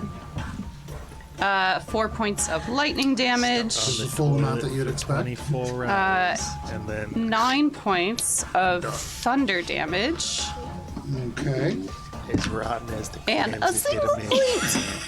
of whatever the bardic does. I think it's magical piercing is what we decided, and that 1 point also gets added to my AC. Very nice. And for what it's worth, every single bit of that damage does the full amount that you would expect. You carve into this chowder ooze, bits of potato and clam go everywhere. The smell is revolting. However, can you make a Constitution saving throw? I would love to, Joe. First, Valis, you face step up, start throwing up. Billy face steps up, or Misty steps up. I start throwing up. Immediately starts throwing up. This Billy, morning you're has been a poisoned until the series end of of your failed next turn as you just start throwing It's up. honestly just par for the course at this point. You like turn, you see Valis. there it is. Valis is like clutching their mouth, and they force a swallow, and that forces you to throw up. You start throwing up now. It's bad. Valis goes out of your mouth. Phenomenal. I hate you so much. Billy, anything else? That's everything. Alrighty, Billy, you stand toe to toe with your foe. That brings us to Minka. Alina, you're on deck. I have a stupid question. Does this still count as food? It does. Are you gonna purify it? I may have prepared purify food and drink today. Do it. Yes. I'm not close enough. I'm not close enough. Go touch it. Touch the seek. I'm way too far away. But Do you have to I touch? can. It is purify? within a 10-foot. I need to be within 10 feet of the spot I like to center it from. Gotcha. So I am too far away from the action. Basically need to get up onto the dais. Yeah. So. Oh, I just knocked you. So sorry. How very dare you?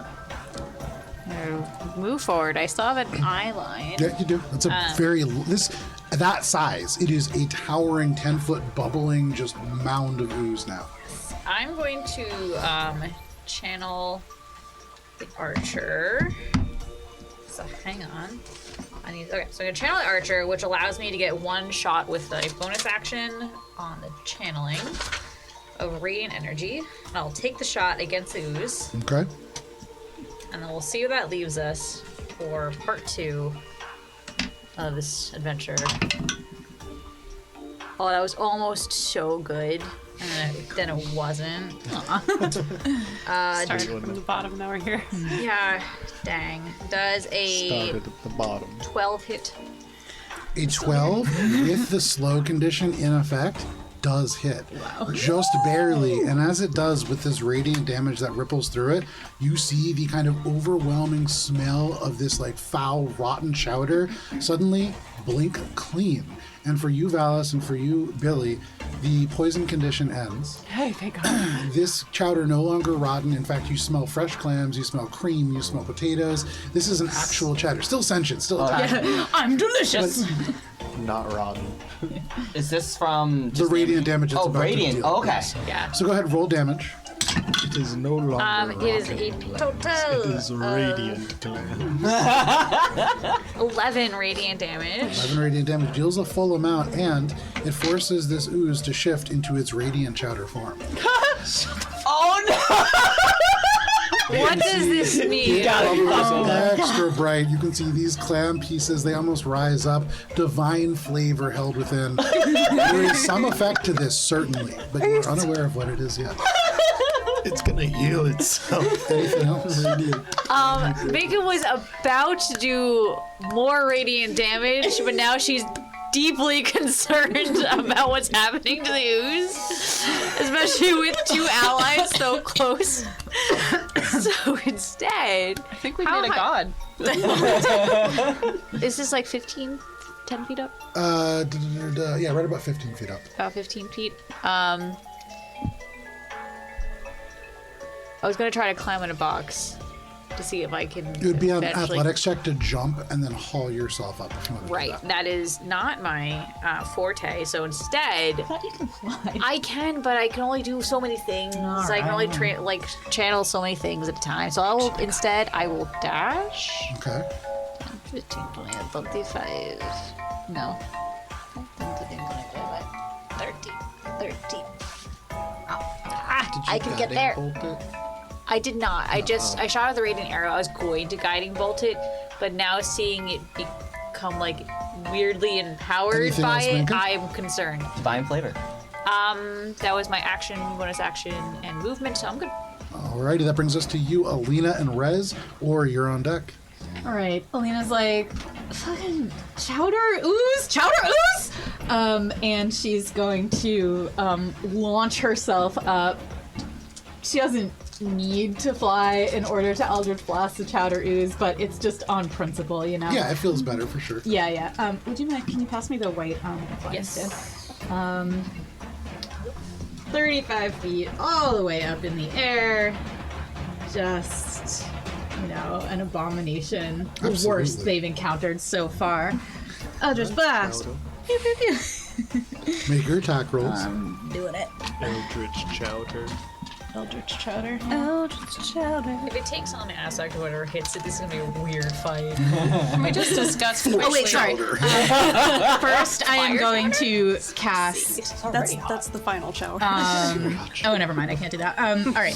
3 Eldritch Blast. Pew, pew, pew. We discussed the fact that Alana's characters have now been responsible for 2 religions in the span of 3 sessions. That's a dirty 20, a 23, and a natural 20. All of those. All right, we'll do the damage for the crit first. Ooh. It's not cocked. So that's 12, and then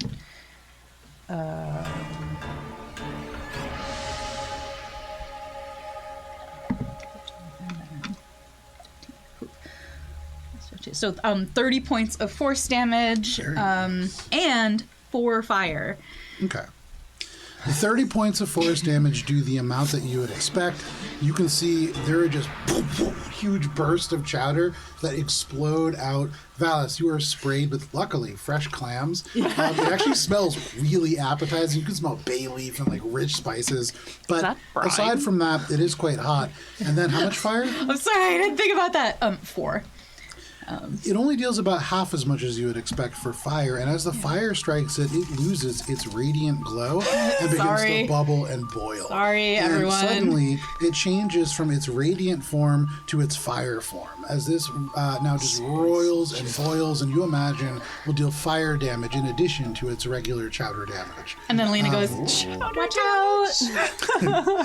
You say that. Yeah. That is your turn? No, not quite. And then as a free action, Alina's gonna say to Rez, I'm so sorry. I know this is so disgusting, but can you go distract the chowder ooze? At least it's not tomato! And he starts flying over towards it. No problem. Throw a tomato at it. And then on his Duncannon turn, style chowder. he's gonna use his entire movement to get there, so...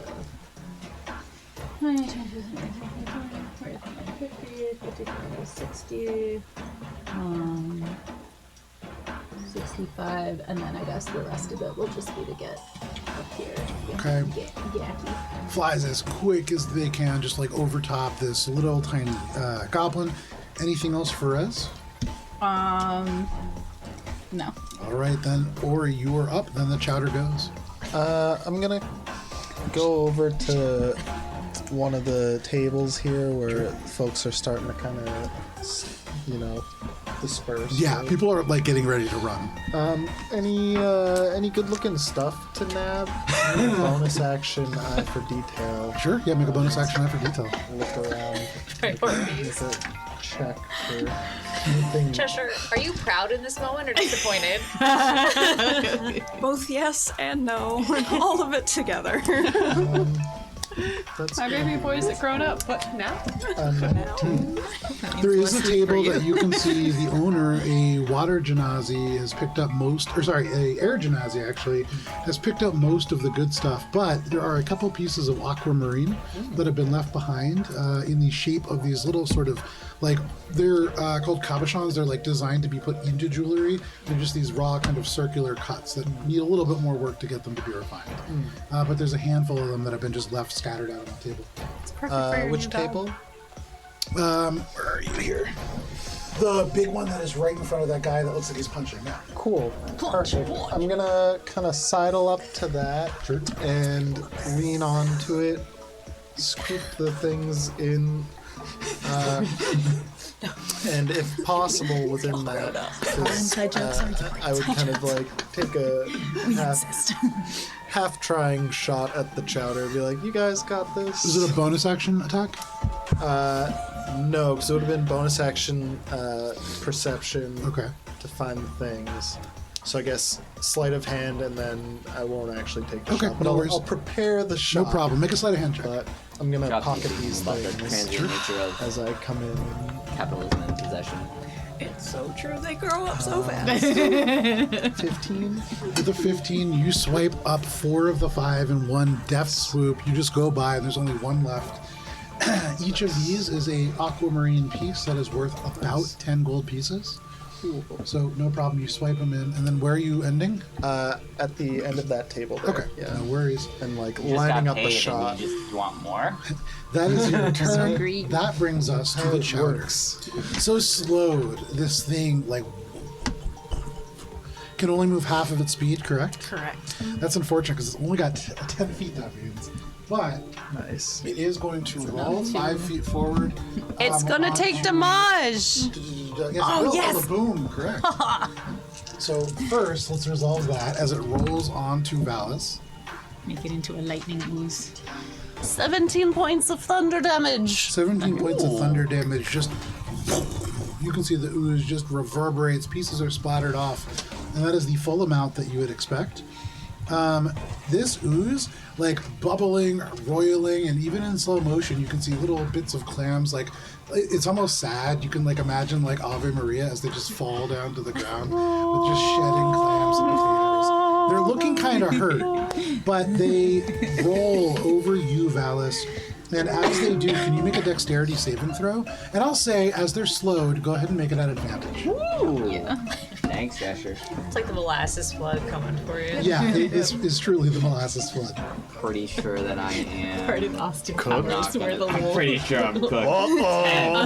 like rolling thing. 10 is a failure, Valis. Oh no. As this thing rolls towards you, you turn. There's this tiny little goblin woman who is holding a spoon up as a weapon. Oh, no. You don't feel confident that she could protect herself. You don't. If you move, you're going to leave her vulnerable. So can't do you that. stand your ground. Little old lady, no! Valis, as this oozes over shield you, you do take 20 points of fire damage as this boiling kind of chowder in its fire form like engulfs you. You are now Chowder. No, it's okay. you are now restrained. You are engulfed by this creature. You imagine it will be very difficult for you to breathe, and you will continue to take increasing fire damage as long as you stay within this beast. I'm resistant to fire damage. That's fantastic. Shades of water elementals. So that is this creature, and then it 5 feet to the left, and it finishes its turn engulfing over you. Billy, can you go ahead and make a dexterity saving throw at advantage, please? Yeah. Can I Does it engulf the pot intercept there this too? damage? Not from within, because you can't really see like what's happening on the 19. outside. Plus, if You're you're looking restrained, through Is this all literal a reactions. creature of clam chowder, so it's just like this opaque white. Oh, so I like- can't see. No, you're in a boiling chowder. disgusting. Is this all part of one singular action? It hasn't taken an action; it's moved. It's moving. Okay. 19. 19. It's very similar to the gelatinous cube engulf ability. With a 19, that succeeds. You can pick a space as it moves and ends its turn on your spot. One back. Just 5 feet away from it. So But we're just gonna shift. you step aside, and as you do, you see just Valis's arm reach out through this clam chowder, and then elements of like potatoes and celery and carrots just yank his hand back in. You are engulfed. That is the chowder's turn. in there. That brings us to all others. Kathy is going to point at this. People are pouring fire damage into this, so she's going to cast Firebolt. That is absolutely going Getting to grosser and grosser. Not that noise. Not that noise into the mic. Healing Never drink damage. chowder through. 9 points of damage reduced to 4. And for you, you can feel this ooze just boil, even angrier within. Doesn't deal any additional damage, but that is Gaki's turn. And then for the Gaki, rest gotta of pull our yourself folks together. Protect Gaki. So I'm not going to go in and move everybody, but people are running. So the rest of the crowd here, they full action dash and move 60 feet away from the center. Many run into buildings and slam the door. And so the only people remaining in immediate vicinity are Gaki, all of you, The and ones then that are there is a slowed. child. How dare you? Not the Chowder child! This one who's. What about the ones were just who are crowned. slowed by Sons of Cheshire? Chowder. Just, this is the child, they say. Not a child. You can see this kid, they're holding a teddy bear like slack down at their arms, like mouth wide open. They're just like watching. This is amazing. This is like the boardwalk all over again, Joe. The boardwalk where Echo just bullied a child for no reason. Echo did not intentionally bully a Anyways, child. That is the Chowder's turn. That is all other turns. That brings us to the top of the round. Slowed guys. Cheshire. These guys are slow. How many of them were slowed? There were 2 on each Oh, side. that's Two and right. I think that one was slow. I think they all passed. No. 2 of them Two of failed. them. So 2 of them are like, no. So they can only Just, like, move running in what, slow like motion. 30 10, 30 feet? Okay. because they're going to full action So dash. they're like there. Or run and then So they need another Action turn dash. essentially, and then they'll be into a building. no worries. So people scream, they shout, they run. But Cheshire, what do you want to do? Keeping my back to the line of wall of houses. Okay. Just kind of make my way 30 feet. Still very much engrossed in the show that's going on. Sure. That way? Yep. Cheshire's taking notes. Anything else? That's it. Okay, no problem. You take a quick tour. You look through some of these windows, like into this bakery where people are like ducking and cowering behind tables. But no problem. That is your turn. You maintain your slow spell. Valis, what would you like to do? Do I know which direction is up? Oh, right. No, you are in this like bouldering kind of cauldron. If you want, you can use your action to make a strength check to try to break free. Okay. Do I know which way is up? No. Damn. Okay, I might actually. So if you phase step, you will roll a dice and you will randomly phase I don't step. think I can because I can't see. I think I have you to see where I'm going. Unfortunate. I just want to know if I knew which way it was like. No, not within this kind of chowder. If you just punch until you can see a hole through to get your bearings, and use that moment to do what you want That's to what do. the U.S. military recommends. Should never be engulfed by a chowder. Let's see. Can I attack it from within? You absolutely can. You I'm have restrained, advantage so on I have- attacks. what? You have advantage on attacks because you are literally inside of it. Oh, I can't You do miss. have disadvantage because you are restrained, so just a flat roll. Oh, okay. I'll use dual. All right. So, quick question: when it was in its radiant form, did it look delicious? Yes. Okay. That's Alright. just deliciously hot. It still looks okay. It's just No. So that the reason why I asked that is that I'm gonna attack and now I'm gonna smite. okay. Phenomenal. So everywhere. does a 26 hit? 26 absolutely hits. Nice. And we are smiting. Yeah, go ahead. Roll damage. So that will be 11 Shout magical piercing, and then More chowder. that will just be 12 radiant. With 12 points of radiant damage, this chowder ceases to boil, seems to cool ever so slightly, but glows this radiant light. You smell all the herbs pick up within. You see more black pepper somehow. It seems as if this has more flavor. It is significantly now shifted to its radiant form, and is whatever comes with that is happening. I start to eat it from inside. You take a bite of this chowder, and the chowder loses a hit point. And almost immediately, you feel it buck and move, and you are forced to spit it out. As a reaction, Oh no, he's going into the back. Oh no. Wait. How many It's oozes got do a you have back baby there? clam. Yeah, you 100%. spit this ooze out. Next to you, Inside? Billy. Yeah, as soon as you detach a part of it like that, and you try to swallow it, you feel it kind of ooze its way back out, and still covered in your saliva, it seems to be almost like shunted outside of the ooze. Next to you, Billy, this little bit comes out, and then you can see like a little piece of potato, almost like fingers, begin to pull itself along the pavement. It's small. It probably still packs a radiant punch like the other one does, but it crawls towards you. Anything else, Valis? Yeah, with my bite, my second attack. No, it's just that was just flavored for flavor. Excellent. Was it flavor. delicious? It was tasty. I'll do my second attack. Sure. Oh boy. That's just gonna be a.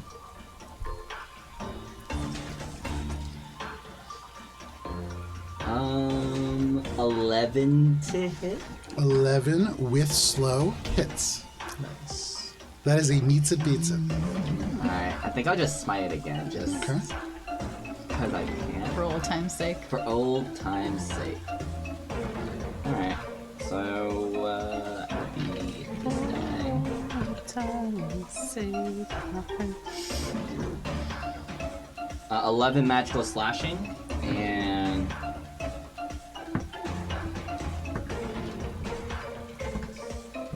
Oh wow, these are terrible rolls. That's crazy. 10 radiant. 10 points of radiant damage. Valis, how do you want to do this? Please no. I take my sword, and... Let's see. No one can hear him, because he's in a thing of chowder, but he's just gonna spin around with it, and then it's going to just the rest of the ooze is just gonna rain down on him and fall down over him, and he's gonna look terrible. So very much like Link's up B attack and smash, you just take the sword, you pulse this radiant glow into it, and though you can't see Valis, you see this single shimmering shining light, and then it just arcs out, and you see the blade carve the chowder in half. For a brief moment, it separates into two, and you see Valis. It's a weird look, 'cause there's chowder all over his mouth, a little bit of vomit off one side as well, still like kind of boiled and burned, but this ooze just sprays across the entire place, radiant light glowing out from it, and as you hit it, and parts of it do get into many of your mouths, it tastes divine. And we are out of initiative as Valis slays the chowder ooze. Billy's just like covered in chowder from like ambient spray, I would assume. You're probably Lena's just gonna within the- prestidigitate in the wet everybody zone. clean, and as she does, she's like, You can't I feel even like let me have a Ori's probably chowder. safe. He's far sorry, away. did you want to be covered This in little disgusting goblin chowder kind of ooze? wades their way through the elements of chowder, kind of like shaking it off of themselves. The rain helps clean, but they go up to you, Valis, and they just say, "Hey, you handled yourself pretty good in the fight. Good job, kid. Sorry about the chowder." It actually tastes really good. It does. Hey, you want to eat more food? Yes. I got a pop-up I'm opening up starting tonight over in the Petrichor Performers Association. Come and check it out. Okay, I got is that after the auditions or before? After. Okay, I'm going to get set up now, but I want to spread the word. okay. I'll tell the others. They go over, they like begin to kind of scoop everything up again. They're like beginning the process of cleaning. You see from like out of nowhere, this little homunculus like lugs its way back up onto this podium. They're covered in clam chowder as well. But they're like beginning to like drag the wooden spoon over to Gaki, and this cleanup procedure is beginning. Are you all making your way further back and along towards the alehouse? Yep. Yeah. Okay. Well, that looked unpleasant. That was excellent. Ew, Valis, don't. Ew. It tastes really good. And it does smell good. You know, in the rain, the heat and the kind of cool rainwater mix, and there is like this clam chowder steam that is rising up from the floor. And so it's like, for those of you who are hungry, many of you have only had beer to drink so far today. It does smell really good. It's potatoes and cream and bay leaf. And a little but bit of Valis vom. Oh my god. Not all of it's created equal. You approach the brewery where you can see there are massive rain collection barrels that are all kind of put up on the top, these canisters that are suspended like 8 massive drums above the roof. Some of them are open, some of them are closed. You can see there seems to be kind of magical etching along them. Below this, you can see there is an opening here, and you can see signage that points to the terrifically terrible tasting menu of Tundon Schmef, the Wonder Chef. You can also see that there is a special beer that is here for the Eulogy tournament. It is called the Eulogy Special Stout. And this is a silver piece, a little more expensive than many of their beers.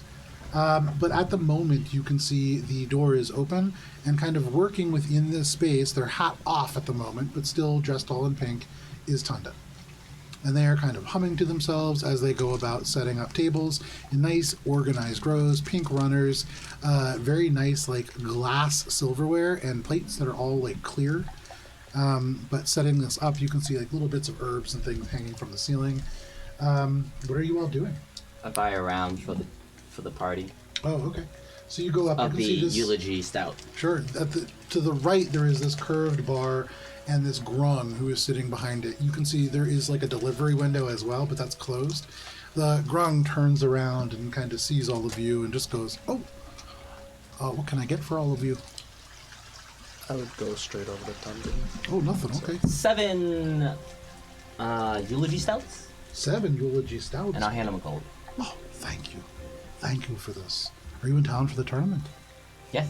Oh, I heard almost all the spots are full. Who are you rooting for? I'm rooting for the Choir of Olsen. I think they're going to win. Oh, Awesome. we're hoping to audition. Who? Us? Oh, like all of you? Yes. For this? Yes? It's mostly people who know how to play music already. I don't recognize you. And I've seen street bards who have been playing here who, I recognize, and they're not even trying to audition because they're not quite good enough.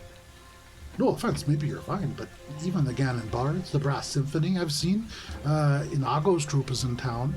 I saw the Emerald Spire Youth Drumline even, and they're not great, but they get practice every day. I heard Candle Summers is in town as well. If you like their kind of music, I'm not really a dulcimer fan, but you think you can compete? Well, that was a little intimidated, but you never know until you try. Yeah, no, absolutely. I think some of them will probably be your competition. The auditions start pretty soon. Yeah, we'll probably head over shortly after we talk with. Did they find Tundon? You can see, they're like over talking to Tundon. Okay, awesome. Yeah, we'll probably head over there after we talk to Tundon. Oh, okay. Well, enjoy yourself, but remember, you can always come back here for a drink. I will remember that. Thank you. What's Passes your you name? these 7 beers. You've actually met. You may have not met this person before. Give me 1 second here. Petrichor, Ale House. Did we save this one? Is this one of the ones that Ori tried to be like, you should join the commune? 100%. He must have. Last time y'all were in town. Do you remember a grung from Petrichor? So many grung from Petrichor. Who was involved in the raft Are fight? there a lot of grungs here? My name is Gary. Yeah, there are a lot Barry? of them. Gary. Gary. You might be thinking of Perry. They also work here. They're the other guard in town. But no, I'm Gary. Thank you, Gary. Of course. Last year over here. Gary the Guard Grung. Gary. Grab the rounds of eulogy stout and bring them to the party. Okay. You bring them over to everybody. For the rest of you, you make a beeline over to this individual. Though Valis does return with some very tasty ales. Tundon Schmeth, I've brought some friends. We'd like to hear how your song ends. And I'm here too. He turns and just immediately walks down. You're there as well, Cheshire? Yep. Okay. They look at you and they say, "You walk with such purpose, childlike me. You've spared me adventures and horrors to see. You are the one amongst the few with many important things to do." They look at you and they just kind of to your cheek and they say, "Thank you very much for sparing me such things. If I can help, questions bring." Who's got questions? More now, but Do you have any questions, Cheshire? No. the song from earlier, do you mind He's like laying out silverware. reciting it for the rest of our group? That is a song that I can sing but once a day. The words can bring. It's a connection that I must maintain. And to do it again would be insane. So you could sing it for us tomorrow? That I could. But with some sorrow, for I have much to do. People to feed, food to chew. Oh. Well, I was really expecting that to have more.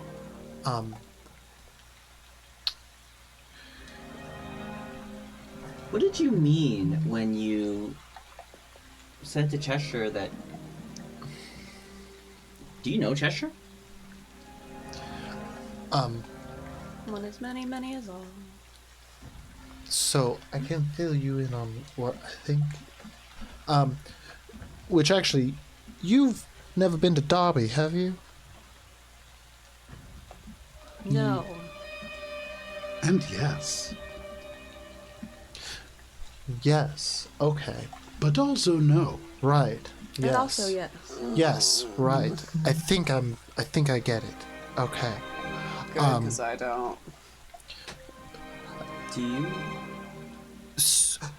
What exactly does Cheshire have to do that you are spared from? Cheshire follows along the strings that lead to many unpleasant things. You said that before. Right. And are you thankful because Well, because she he walked doesn't that path have so to. that you don't have to? Indeed I am. His is quite the different fate.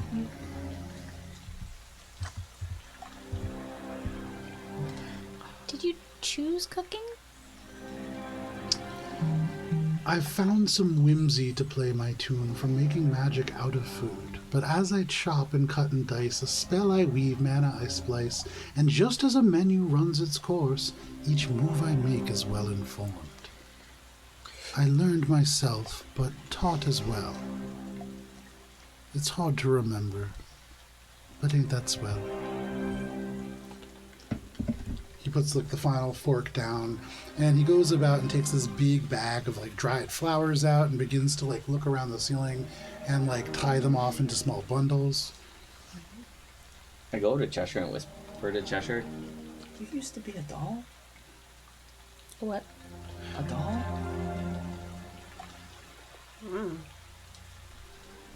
It seems like this one knows more than Cheshire.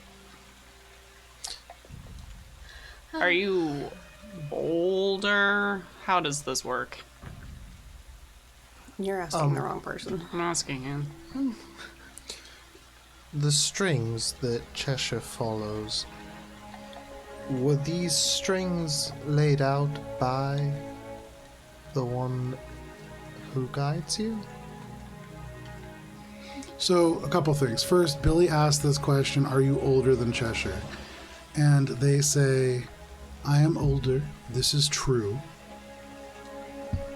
But what that means is nothing to you. What do you ask? If the strings were laid out by Mythics, or the one that guides Tunbin and Cheshire.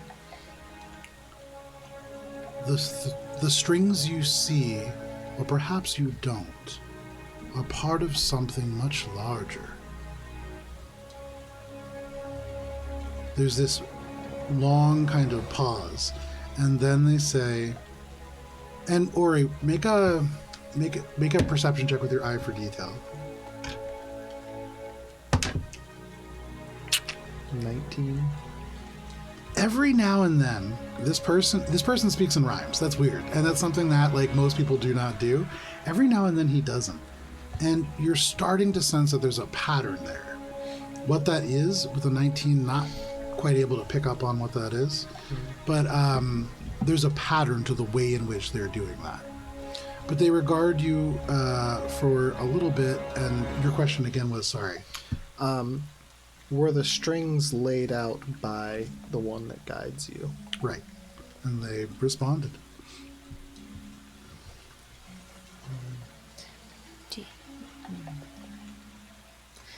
Do you know the status of the dome by any chance? The dome is large and dark and bright and still stands, at least last night. Okay, something. Do you get often pulled away to places you don't remember?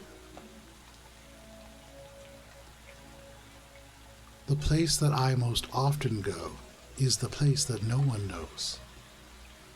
But if you have been there before, it's as simple as walking through a door. Oh, God, I hate this.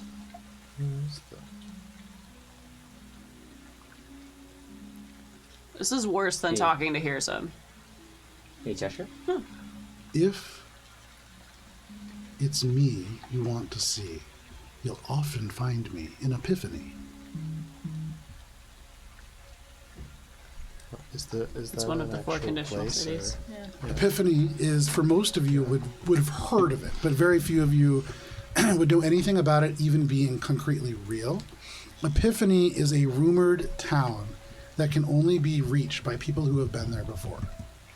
And what that means and how that might be possible, largely speculated. That is speculated the same amount as, like, you know, the grainy video of the Bigfoot? Same kind of status. People talk about it all the time. No, it's a guy in a costume. No, it's special effects. No, Stanley Kubrick did it. It's the exact same thing, where people will have all kinds of different theories about what may or may not be real about it. Maybe it's like a real city, but what people say about it isn't real. Maybe it's, you know, an illusion or something like that. Hard to tell. Collective So hallucination. do I know that? Yeah, I would say, like, all of you have heard at least some elements of that. Could you take us there? I've never been. I don't believe that's in the cards. It's far too long and far too far. So I'm gonna turn to Cheshire and say to Cheshire, I know if this were me, and there's something about my past, I would want to know it. But I don't want to project that upon. I don't want to project that you would feel the same. Are you so sure, Valis? About what? Not knowing where you came from. She's doing it again.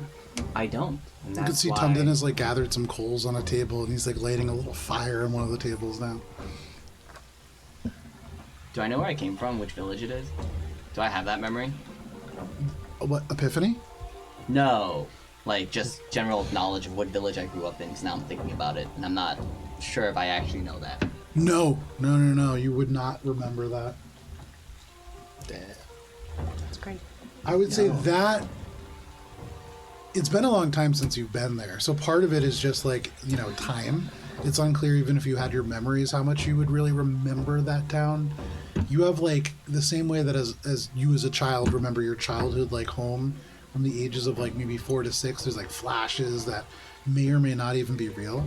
I have memories that, like, I don't think are real because people have just told me about so much. And so unclear, but, like, you remember homes and having so many Eladrin around and really, like, elements of it, but not, like, the town itself. Do I remember the name of the town? No, and I think that's probably something that is within your memories that you lost. Crazy. No. Now that I think about it, I don't remember. You asked me earlier to return your memories to you, and I will do so if you say so that you want them now. However, you do have a quest waiting for you if you do recover them. You will be called to the east-southeast, or adjusting for where we were. East. East. Yeah. Okay. I'm not alone, right? She's another doing it quest. again. And it will draw you. Split your attention. Doing what? That's not Cheshire. I think it is Cheshire. I think she just is sometimes more here and sometimes more. Sometimes the strings just align and it's so clear. Okay. And sometimes not. Okay. Well, I'm definitely curious about something about you, but I don't want to pry too much into your path. You may ask. What is with the doll arm that... What was the Shai. name of the old lady in the... Shaibulin. That Shaibulin gave you? The sigil whose... It's yours? And by that, do you mean you own this, or it is you? yes. Okay. Very good. Collective? So I think that there are things that I could potentially try to explain without causing offense.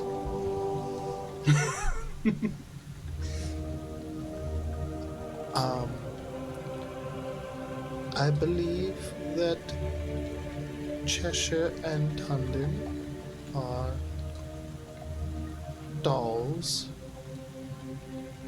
given life by mythics in some way.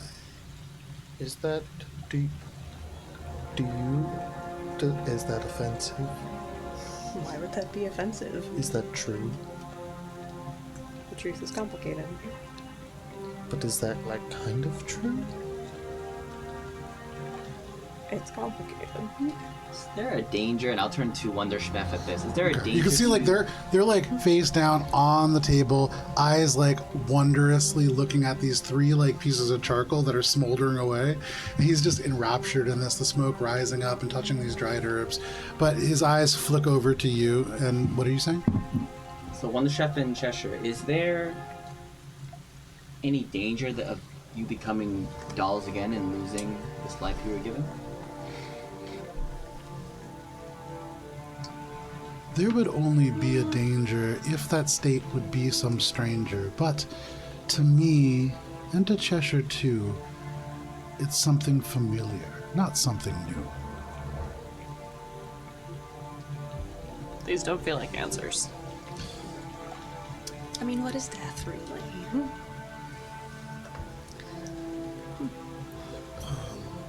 Oh, okay.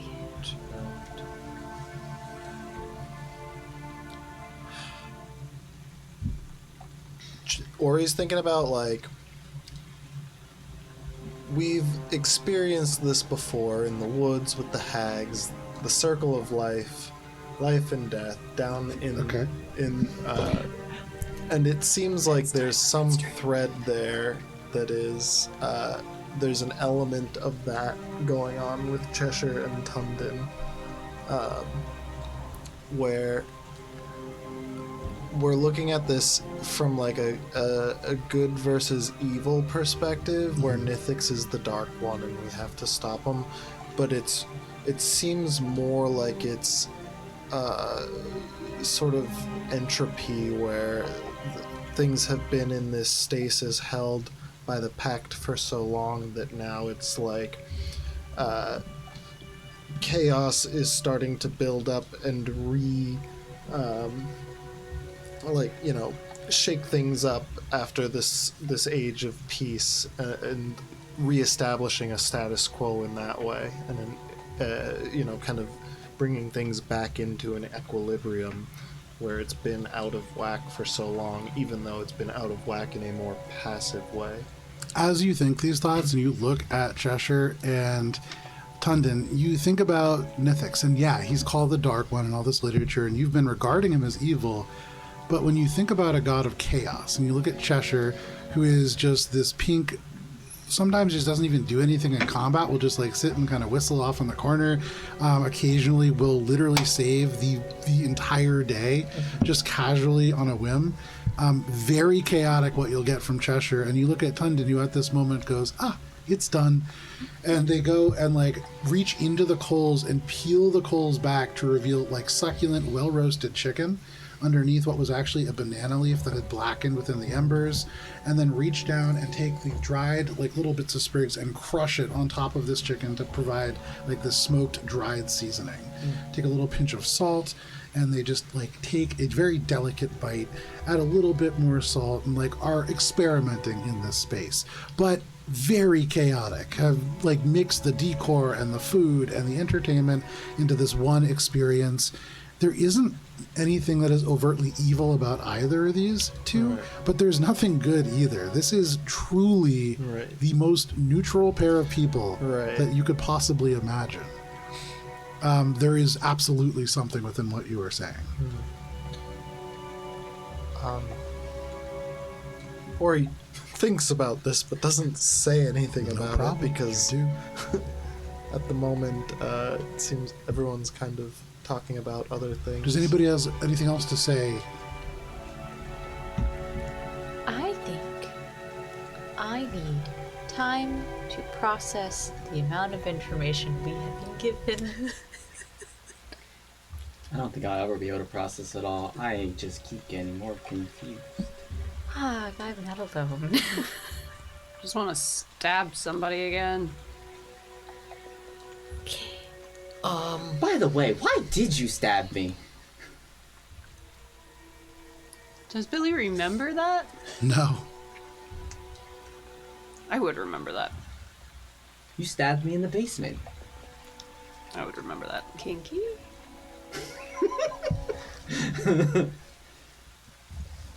One more question, Cheshire. Yeah.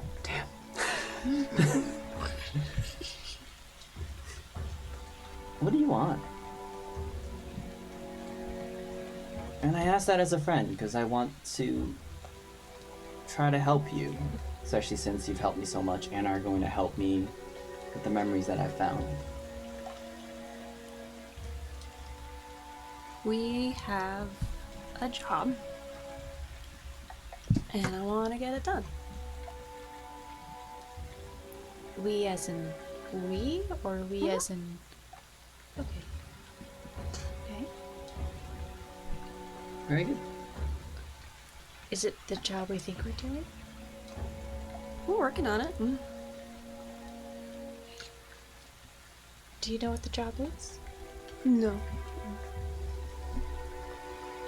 Do we know what the job is? I don't know. Do you know? Well, I don't know anymore.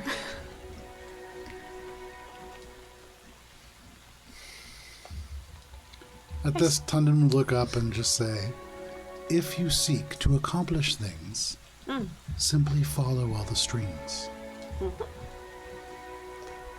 And those are still going They're always going. north. They're going north. Northwest? Northwest? Where's Petrichor now? Where is it relative to Petrichor? Within Petrichor, that would be a really interesting answer. Yeah. What are these strings? Billy, actually, it would be down. Another word for that, when you think about it from a world tree perspective, would be south. For what it's worth. What are these strings? Tundon kind of reaches through the air in Cheshire. You see, he reaches in and pulls on this single strand. As he does, you can see like it connects to Valis and to different elements within the air. It kind of weaves through the wood and through the plaster of this space, and then just disappears all at once. And Tundon says, "The strings we see are of a whole. Something larger, something old. Something that can make us free.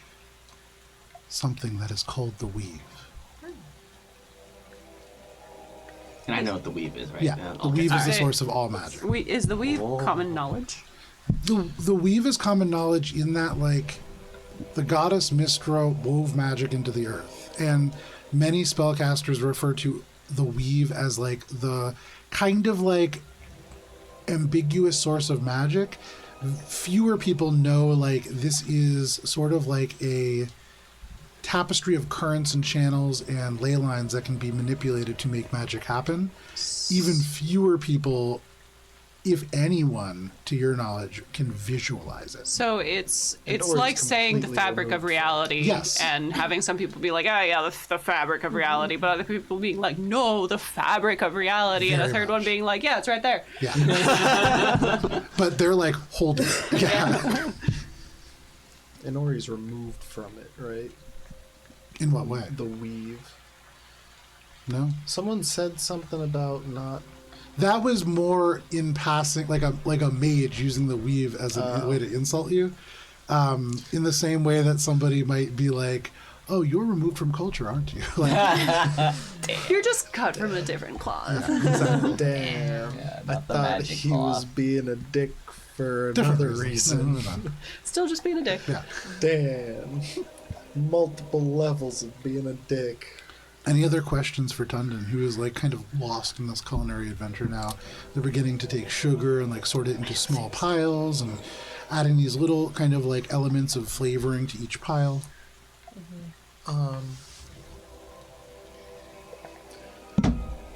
Yes, but ones I don't think he can answer today. Fair enough. Yeah, Billy is fully checked out and is just like guzzling beer at this point. Okay, no problem. Should we head to the audition? Billy, make a Constitution saving throw. You've been drinking a lot of beer today. I mean, it is a single thing of beer that You had- she has received. Well, no, We you had did beer have- back for breakfast yeah, too. We did have yeah. breakfast. You've had now a minimum of 2 to 3 beers, And you got your pretty close only to the opportunity Chowder. to eat food was passed up. Do I get close to Yeah, Valis you Con? do. So that is 22. You handle this like a pro. You feel the warmth rising up into your cheeks, but it is just a tame hair of the drop. dog. If you thought of where we should go, would it still be north or whichever direction? Or is that something you can only find out tomorrow? If you don't know where you're going, any road can take you there. They are about to answer, then they just kind of nod.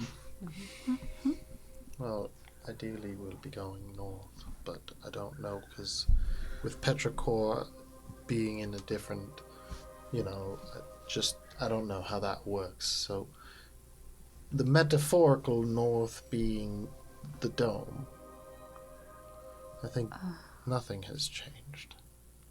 The dome that Hearson will take us to after the tournament? If we ask. That seems a good place as any to go. It seems like one of the worst places to go, but I think that's where we have to get our answers. And that's why we're being sent there. So are we doing that and not the other thing? Or the other thing? I mean, I kind of want to do... Wait, you mean the other thing? Are you talking about the Battle There of were- Bards or there the were- Awesome Loft? Yeah. I don't know, there were a bunch of options. We actually have a date. Billy calls from the bar at this point. We actually have a date that we're leaving for the dome, so I think we have a day and a half. 2 days? Two, 3. 2.5 days. It's the 8th. 3, but like the third day would be the entire Battle of the Bards.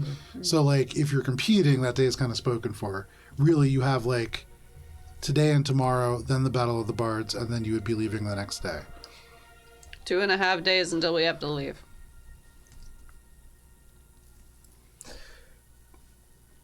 Is there anywhere in Petrichor that would have any more information about any of this that could actually help us? I don't know. We might. If information you would like to obtain, might I suggest you wait for rain, and not the stuff that falls right now, but something later, something loud. Loud rain? A storm? Is he talking about the tower? Make an insight check. I think he's talking about... Billy, this sparks a memory in you. And Billy, roll at advantage. Ori remembers a thing too about that, but Natural 20. Nice. Billy, the last time you were in Petrichor, you, with your flute, had a conversation with an individual who could only speak flute. This was an individual whose name was Musa. They seem to be able to speak through music, but not only that, as they use this ability, time and space seem to kind of stop and pause around them. The water controlled by the music itself and seem to convey meaning and thought and expression. This is a person who speaks through sound, but through the rain as well. And perhaps they would be somebody who has an answer. And perhaps with a natural 20, Tundon is telling you that they know that they will be playing, and perhaps it is later today.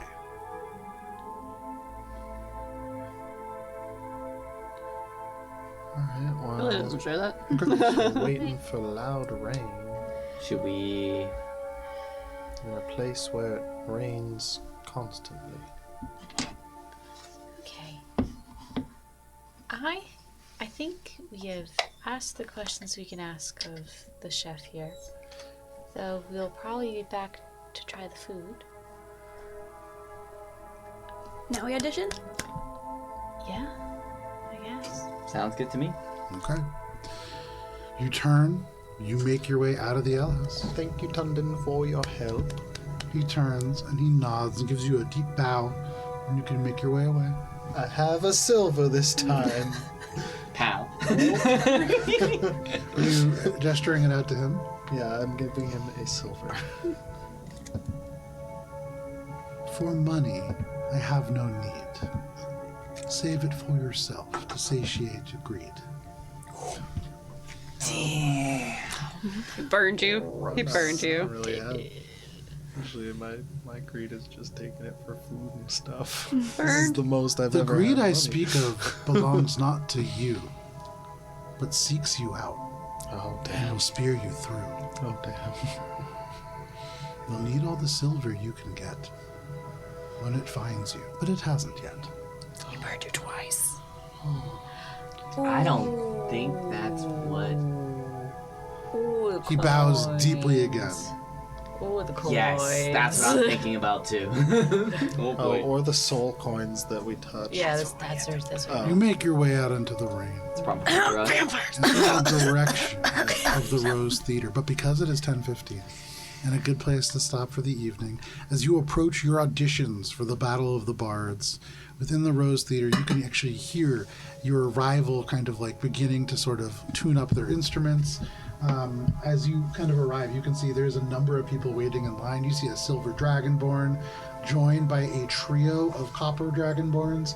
You see 6 trumpeters, dwarf, fire genasi, and actually, no, I don't think any of you have seen a fire djinn before, but standing 8 feet tall, like swirling elemental below, this like broad red chest, this powerful individual who's holding a black trumpet. And then you see a Harangon lute player with another pair of bards who are all kind of tuning up their instruments. But So because it is 10:15, this is where we're going to end for the evening. Thank you for joining us for this session of Courts of Everest. We'll be back next week, but if you can't wait that long, you could check out our YouTube at Alberon RPG, where there is like 550 hours of various role-playing content. There is an entire campaign one that is 10 years set before this campaign, and you can check that out right there. But please, whatever you do, stay safe. We'll see you next week. Goodbye. Bye.